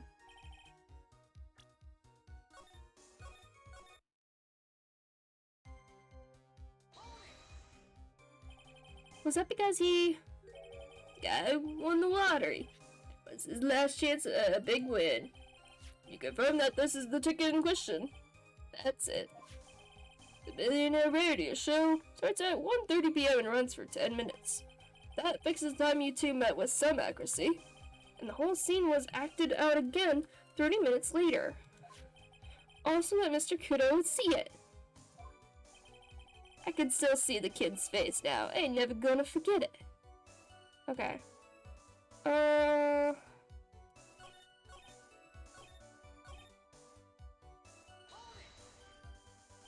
Did he have any way of paying the loan back? Bull was a gambler. He said he couldn't give it up till he landed a big one, so I agreed to help him. Help him? You? I kept hitting him with ideas for ways he could get a big win. But the guy kept losing. So you were helping him for his sake or yours. Went through a compromise. Yous help me, I help yous. What's the difference, huh? I don't believe this. Heck, would anyone really ever loan money to someone they thought was unreliable? Like, for example, if it were you, I'd only loan you $5 max. Thanks. Thanks, Maya. Thanks a lot, Maya. Yep, thanks, Maya. That day we was due to have a little chat. The kid had his paycheck date, you see. So how much were you expecting him to pay you back on that day? What do you think? The whole package, $100,000, including interest. That's a real heavyweight punch. Once a client misses a repayment, you call the whole loan in. You want to make it in my world? That's all you's got to know. And how many times had Mr. Oak had been late with his repayments? Once.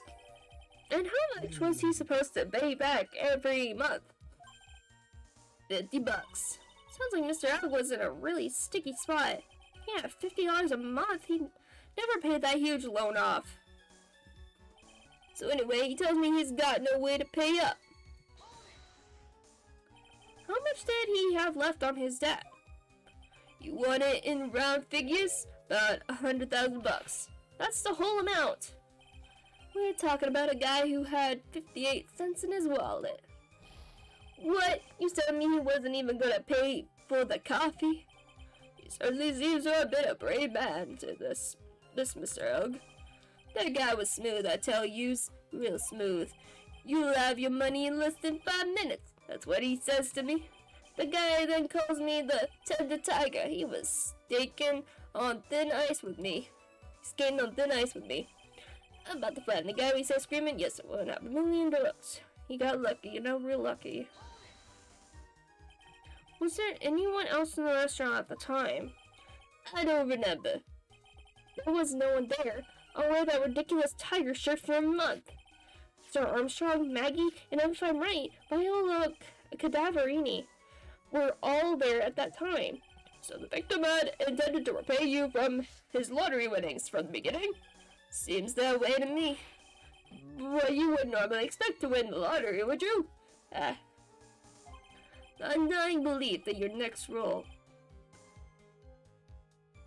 Oh my gosh. Hang on. Whew. Will end the worst losing streak you ever had. That's what defines a true gambler. He makes it sound so cool. Don't be tempted, Nick. You don't have the willpower for it. All I know is the kid took a shot and he got lucky in the end. That waitress hadn't done what she'd done, everything would have been over.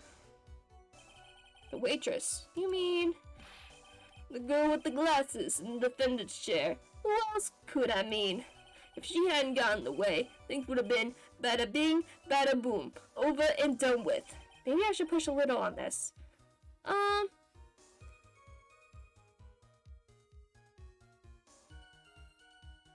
Yeah, why not? Let's try the first one, I guess. What exactly are you implying the defendant did? How about you go ask Four Eyes about that $500,000 ticket? She wanted it so bad, she poisoned Al's coffee. A likely story. Your word hasn't held water lately, Mr. Tigray. Let's not forget this witness was actually at the scene, Trey. Law doesn't exactly agree with some of the deals I sent down. I couldn't be there when the cops showed up, so I split. I see. Your Honor. Witness's last few statements were worth a good 2 cups of coffee. I concur, Mr. Godo. You will amend your testimony accordingly, witness. Ah, so that's what you's after, Miss Phoenix, right? Thanks to what she did, my business with that kid was over. That is not right. You still had the CD. The virus thing. Virus. No? Okay. Okay, hold on. Tiger is trying to pin the crime on Maggie. If I ask him about what he saw, it's only going to damage our case. What do you mean things would have been over and done with? Oh, use all there or what? I'm talking about the cash. I was there to get my $100,000 back, that's all. I'm a businessman. It was all coming together before that waitress got in the way. As far as I can tell from the witness's testimony, other than recouping his own, Mr. Tigray had no motive for killing the victim. Well, Mr. Wright, are you happy with the testimony, or would you like it amended?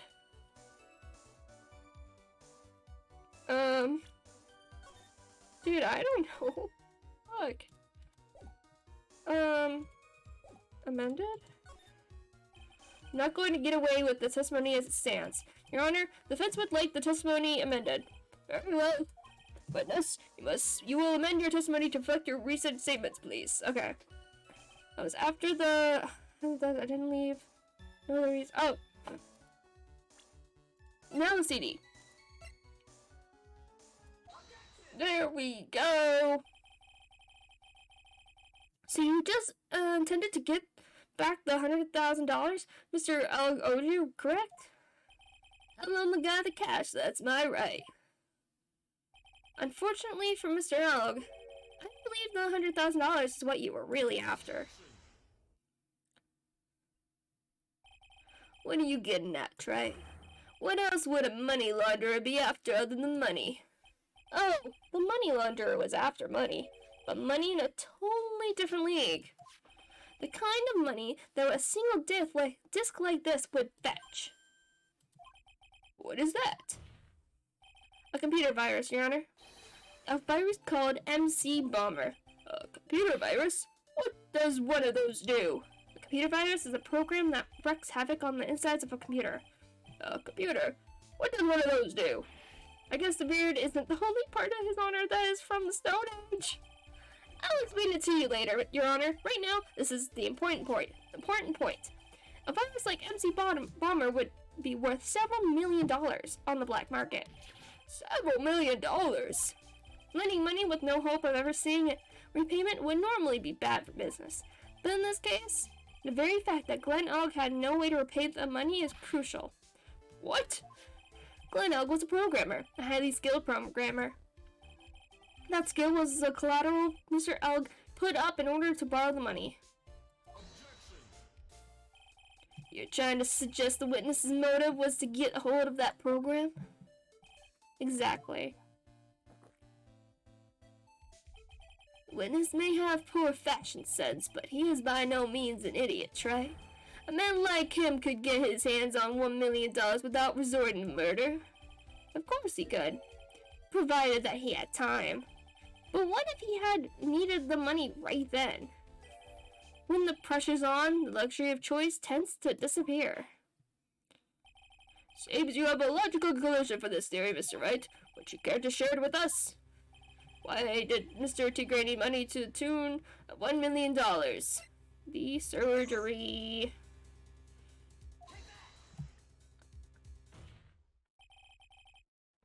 In December of last year, you found yourself in need of a huge amount of money. About 6 months ago, you were involved in a traffic accident, weren't you?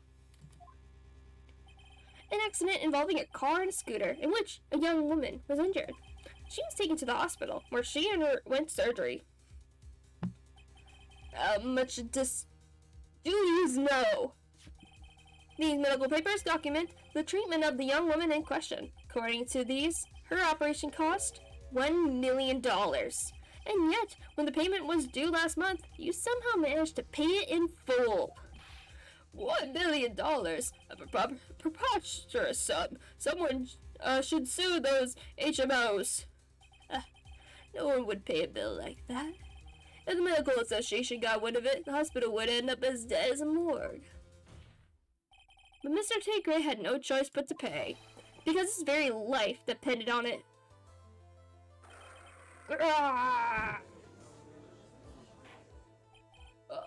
Order! You say his life depended on it, Mr. Wright? Indeed it did, simply because the injured woman was none other than Viola Cadaverni. Oh my god, that's not how I pronounced it before.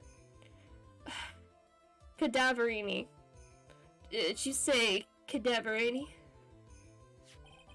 Bruno Cadaverini, mob boss in charge of all underworld activities in the city, and doting grandfather to his precious Violetta, also known as Viola Cadaverini. Your life was in danger unless you paid compensation to the boss, correct? It makes sense. You were desperate to acquire the $1 million Bruto Cadaverini demanded of you. So desperate, in fact, that you decided to sacrifice Glenn Elg's life to pay your debt. On the day of the murder, Mr. Tigre's sole intention was to get his hands on the CCD. Glenn Elg had no way of paying back the $100,000. Mr. Tigre knew that. But then a miracle happened. The kind that Mr. Tigre would prefer to say never happened. But he can't, and neither can I. Lottery win. Exactly. On the 11th hour, Mr. Elg won $500,000 on the lottery, which left Mr. Tigre with no way of getting his hands on the all-important CD. At least, no legitimate way.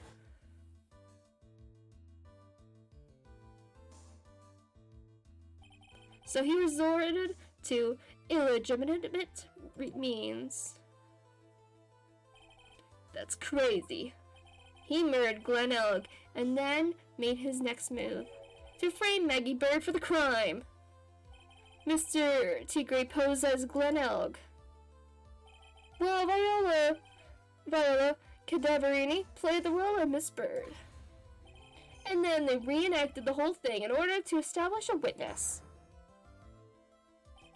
The witness being the one who we all heard testify yesterday, Mr. Victor Kudo. Like I said, Trilogy, that's crazy. No one could pull off a stunt like that. For starters, there's no way the chef could have been kept in the dark about it. He wasn't. But Mr. Armstrong was on it from the very beginning. Have you forgotten already, Mr. Kudo?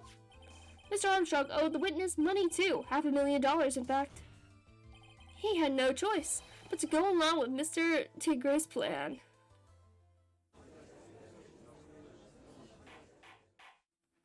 Order! Silence or I will clear the courtroom! You's put on a good show, Spiky. If you's want to stay alive in the loan shark business, you gotta be careful. You saying I dressed up like that kid, create a witness, and frame someone? If I did something crazy like that, I'd leave a trail as bright as my shirt. I ain't dumb enough to do something sloppy like that. I agree. You do. Despite your appearance, you are very careful. That's why you took one more precaution. One more trick to make sure Miss Bird had no way out. What? Another one, Mr. Wright? Interesting. Why don't you fill us all in, Trey? What was this trick you say Mr. Tigre performed to frame the accused?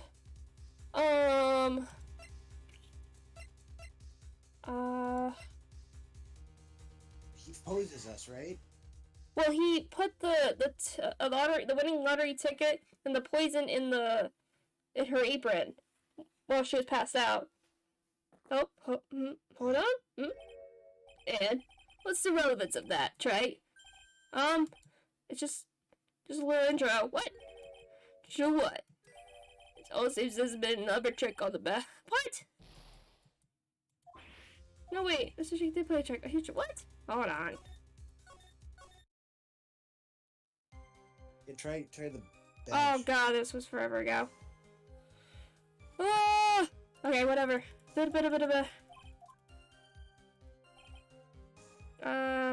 Okay.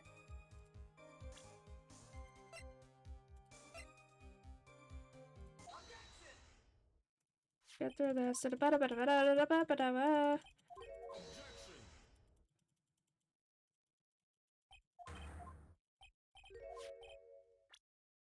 will save right here, right not.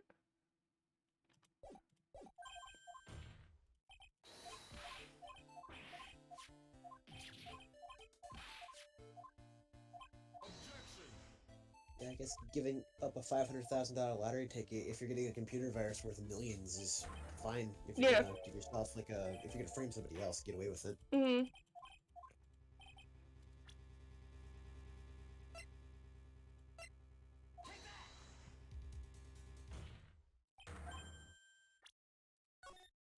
Oh, I love watching him sweat. I really hate this dude. Yeah.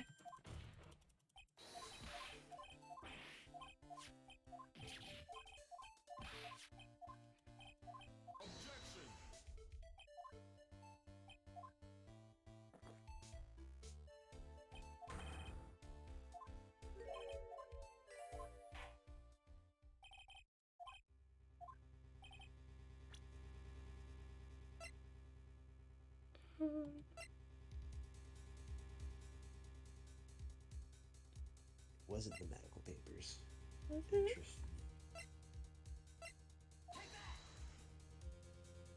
Yeah.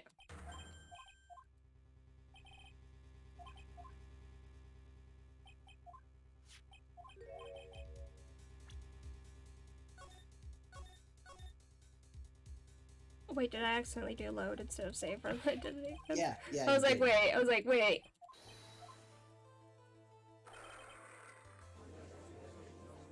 What? Okay, try it again.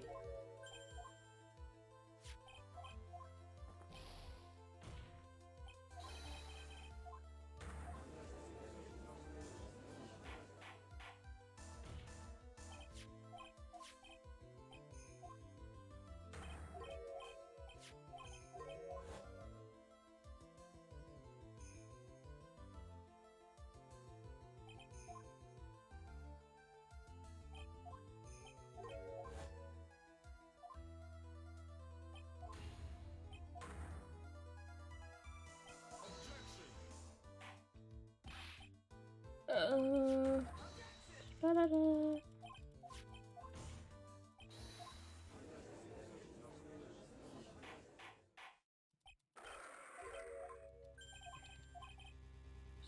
If there's a...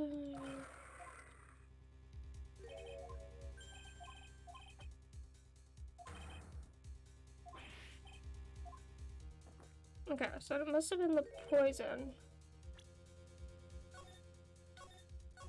to frame her. Okay. The poison. Right? Should be. Oh my god.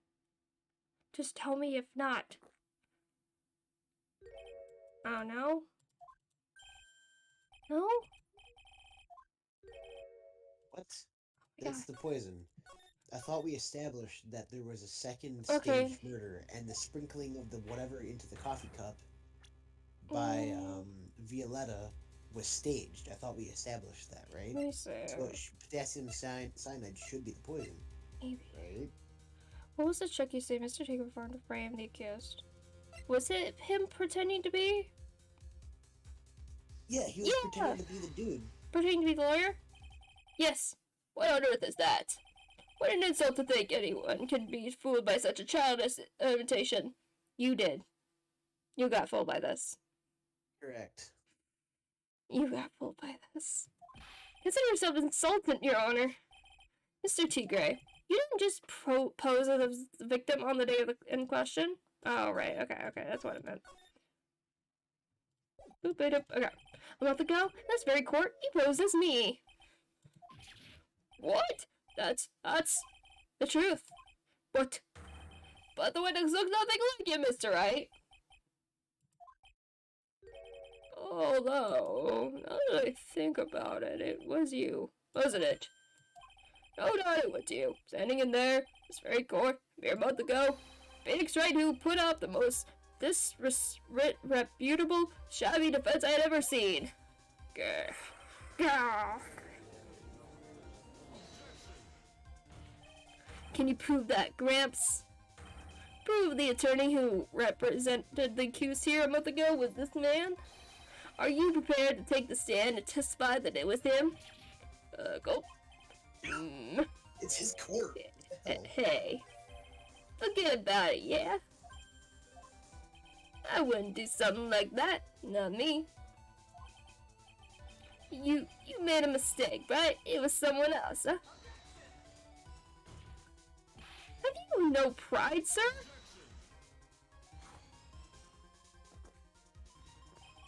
This isn't a matter of pride. In case you didn't know, Trey, here in court, we deal with people's lives.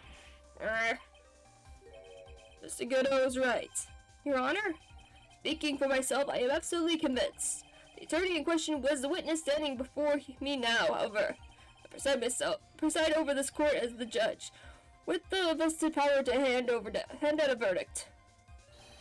Someone in my position cannot be swayed by a memory without the evidence to support it. No! If the defense has no further evidence, the court will now excuse the witness. The circumstances surrounding Mr. T. Gray are dubious for sure, but not conclusive. But we've come so far! You say he impersonated Glenn.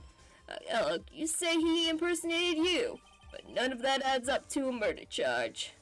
Hold on, I need to check on something.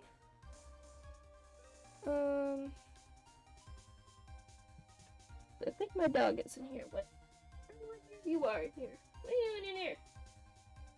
Dang it, Romeo, we're right at the end of this. What are you doing? Okay, quick BRB. Okay. I gotta let the dog out, apparently. Because apparently I'm the only one who seems to let the dog out.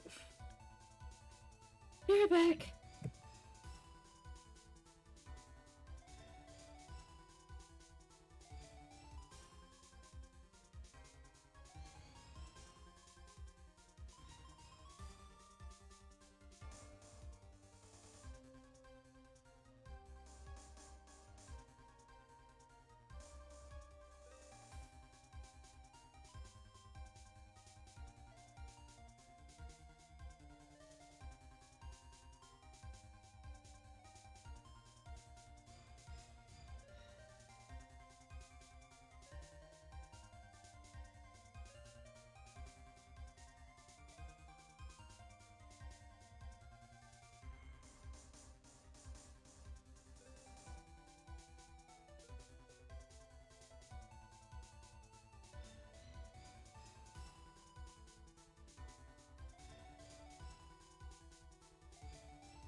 Okay.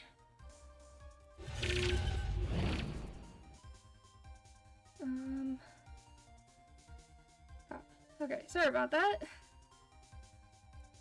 Why did he have to do that?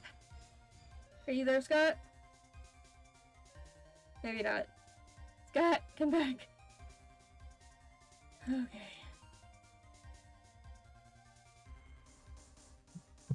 Let's see.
Scott!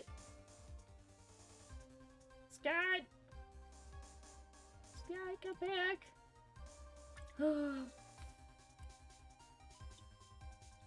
I need some water.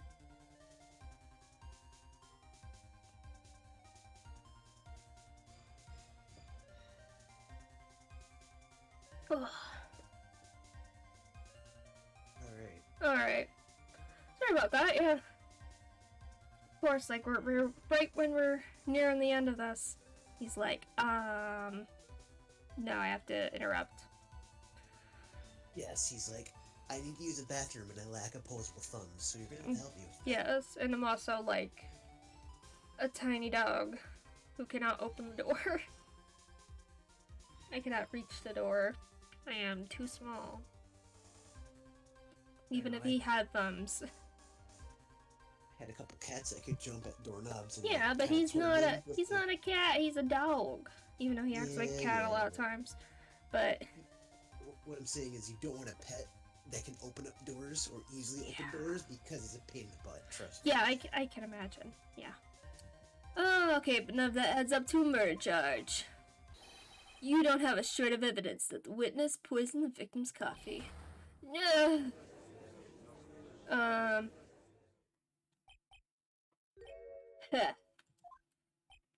Oh, I think this is the point of Gumshoe comes and saves the day. Sucks to be you, right?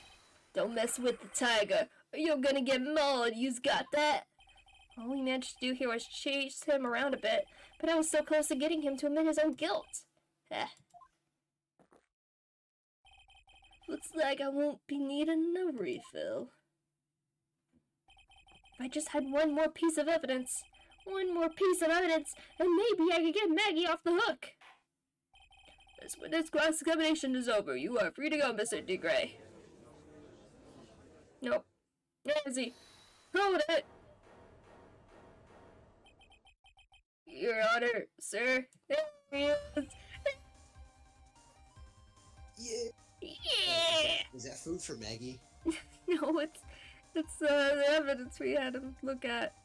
Hopefully. Okay. Wait, Detective Gumshoe. Sorry it took so long, pal. I staked everything on this. My badge, the works. So here it is. My heart's counting on this too. What is it, Detective? Isn't it obvious, pal? It's the final, decisive piece of evidence. What? Oh shit, boy.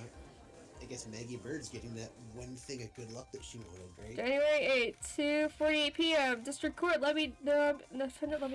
Sorry it took so long, pal, but I finally got the results from the lab. The results? About the prints, pal, from this medicine bottle. Oh, so, do you know who the prints belong to now? Do you think I'm some kind of hack detective? Of course I know. So, tell us. They're the tigers, right? I knew it. You bet.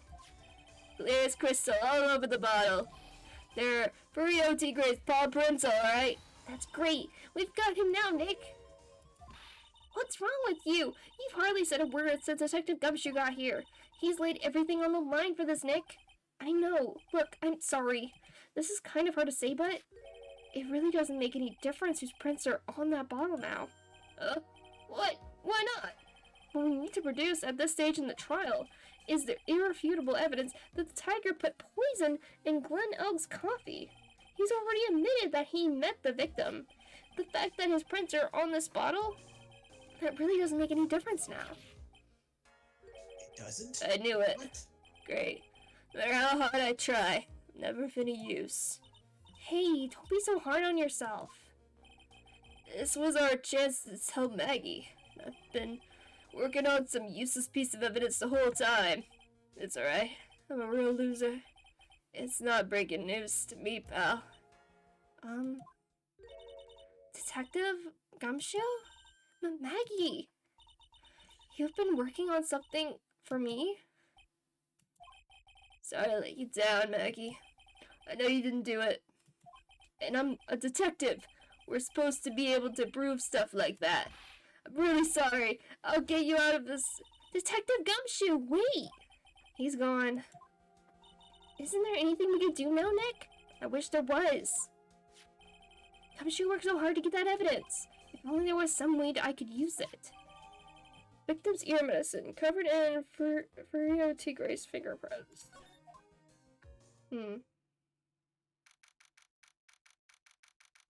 What proves that he used the medicine, or he had the medicine? I don't know.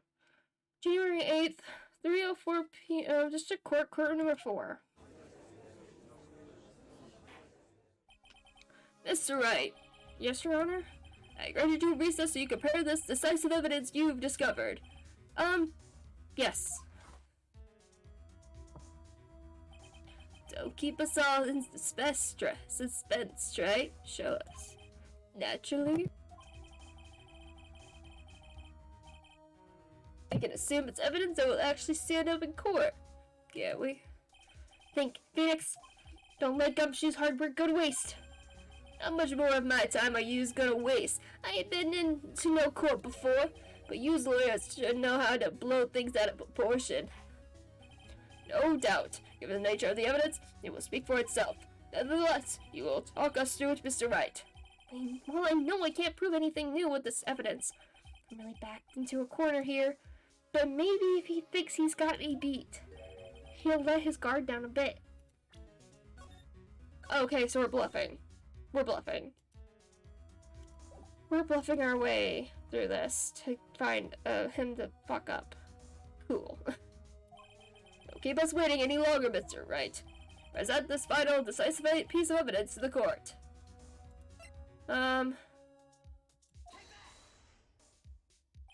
This is the defense's final piece of evidence. Isn't that the victim's... Your Honor?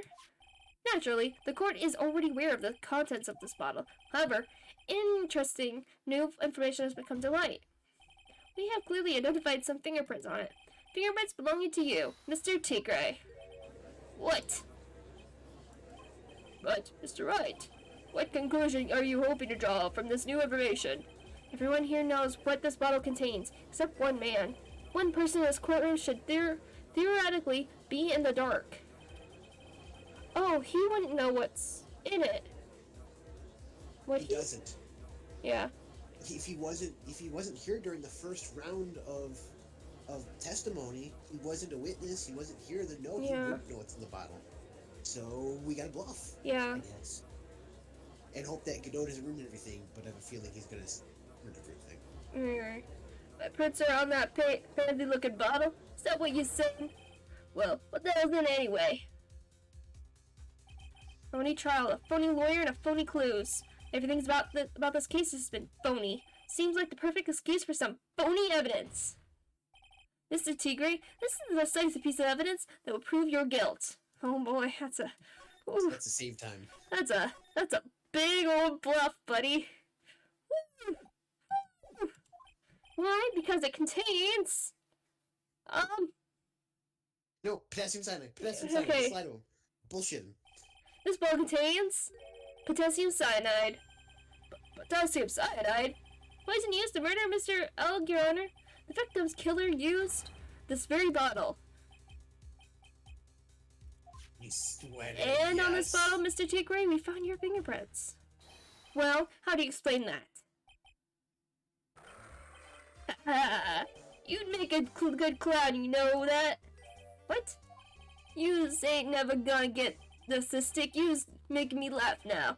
You think a cheap bluff like that's gonna fool the tiger? Oh shit. A bluff?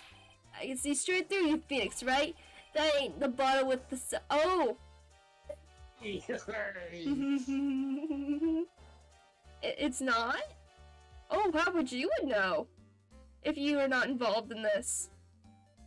If you weren't involved, how would you know this bottle doesn't have cyanide in it? Exactly. That ain't the bottle with the cyanide in it. Oh, is it not? Oh, my mistake.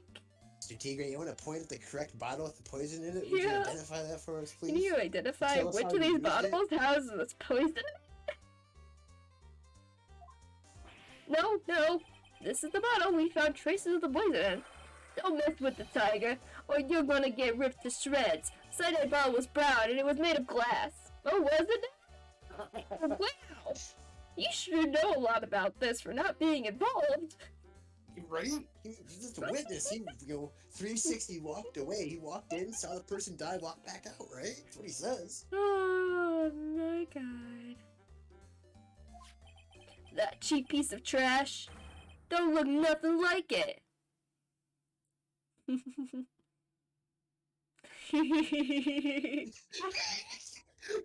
judge has no idea what's going on. The judge has no idea what's going on.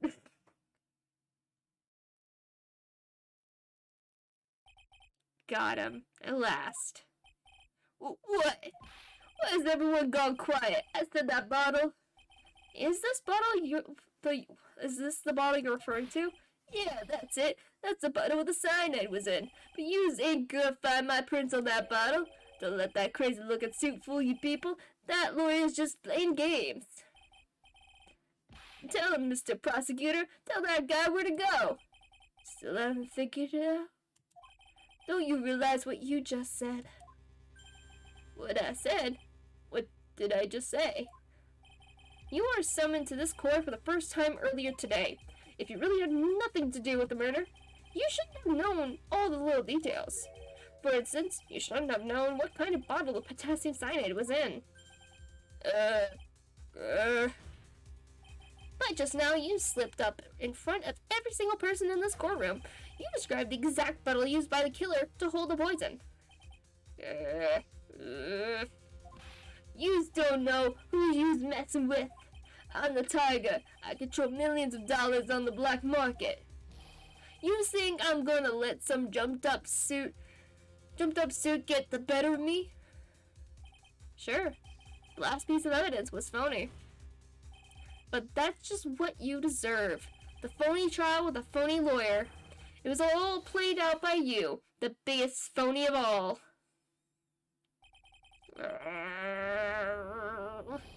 Oh shit. He's making an earthquake. Oh shit. Oh.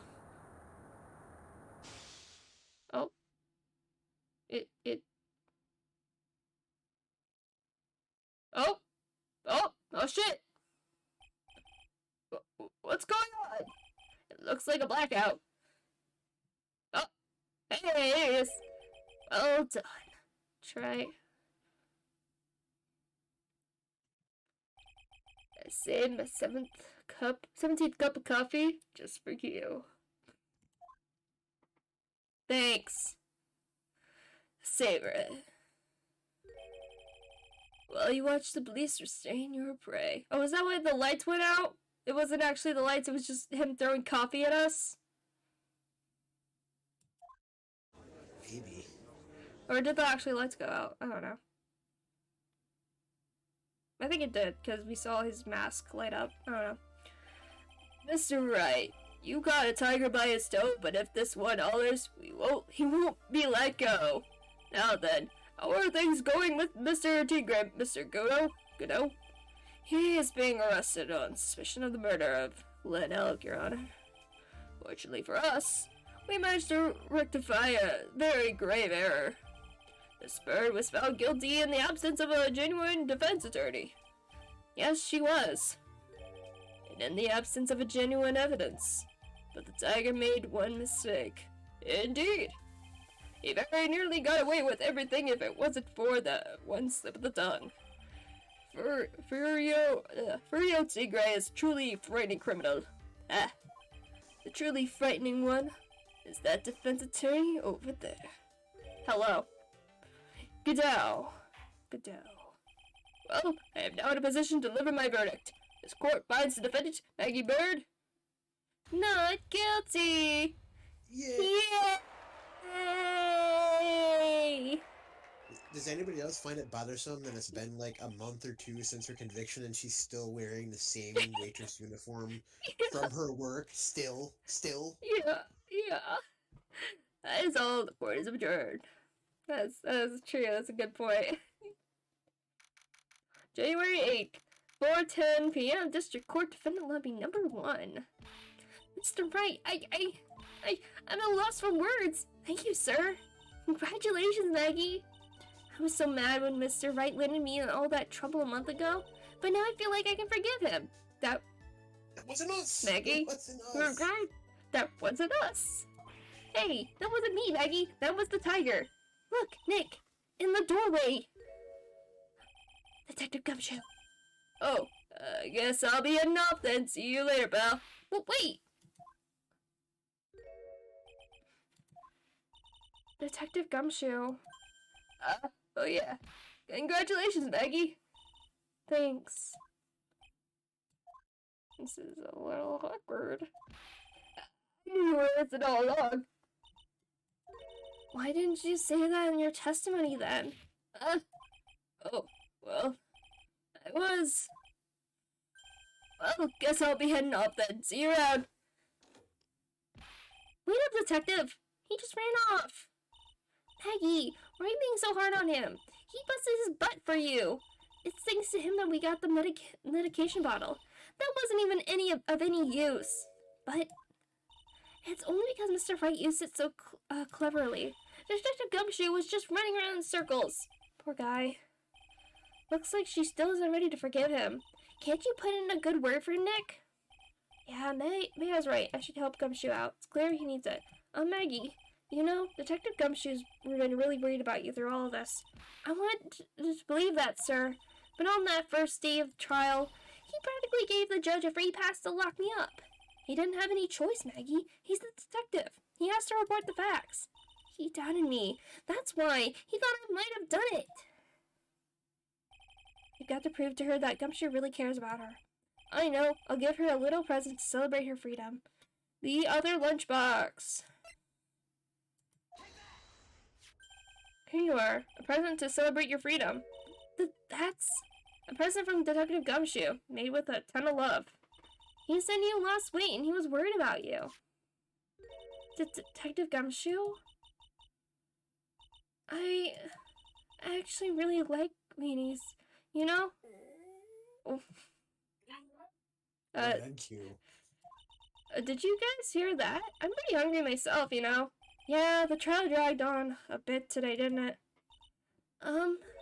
Is it okay if I eat this now? I mean, yeah, it's yours. Aw. So, how is it, Maggie? It's really good. Aw. So the case of phony versus genuine comes to an end. The false allegations surrounding Maggie have all been cleared up. And who knows? Maybe a whole new chapter of her life is about to start. Hopefully, this time she doesn't get framed for murder. Again. Yeah, for a third time. For a third time. Watch the next game, the intro or whatever, is Maggie Bird being again framed for something else. Yeah, just make it the next immediate case. Yeah, right. New episode has been added. Oh boy, he's back! He's back! Oh man. Oh, it's this next case. Oh, this one gets so good. It's really good. Yes, another Edgeworth case. I I'm mean, sure it can't be bad. We get good old Edgeworth back. Let's see. Right, yep. Let's see what's next. Turnabout Beginnings. That's the next chapter's name. All right. I think that's the end for this day. It was a good case. It was a really good case. Very satisfying. Really like the ending where he just talked himself into a conviction. It was great. Yes, we bluffed our way through it again. It was real good. Too smart for you, you stupid suit. Yeah. The cyanide bottle was brown. Yeah, made of glass. The medicine thing I swapped it with. Oh, Yeah. oh really? Why don't you tell us more about that? Why do you know that it's specifically in the little brown bottle and made of glass? You know that's a very specific thing. Yeah, and you weren't here during the first round of testimony, so how would you know about that again? Yeah, if you weren't involved at all. That sounds pretty suspicious to me. Oh, that was good. Very good. Indeed. Yes. Alright. Time for bed stuff. All I'll right. catch you later. See you laters. All right.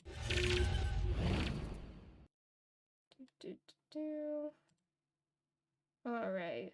That's gonna be it for the stream tonight. It's a very fun time. Love this game. So fun, so silly. Next time it's gonna be a really crazy trial. It's a really good one. I do remember what this one's about. I don't remember the details, so I'm probably gonna mess up a lot of the stuff. Unless I'm big brain like I was today and can figure things out, maybe. Who knows? That's it for tonight. See you guys.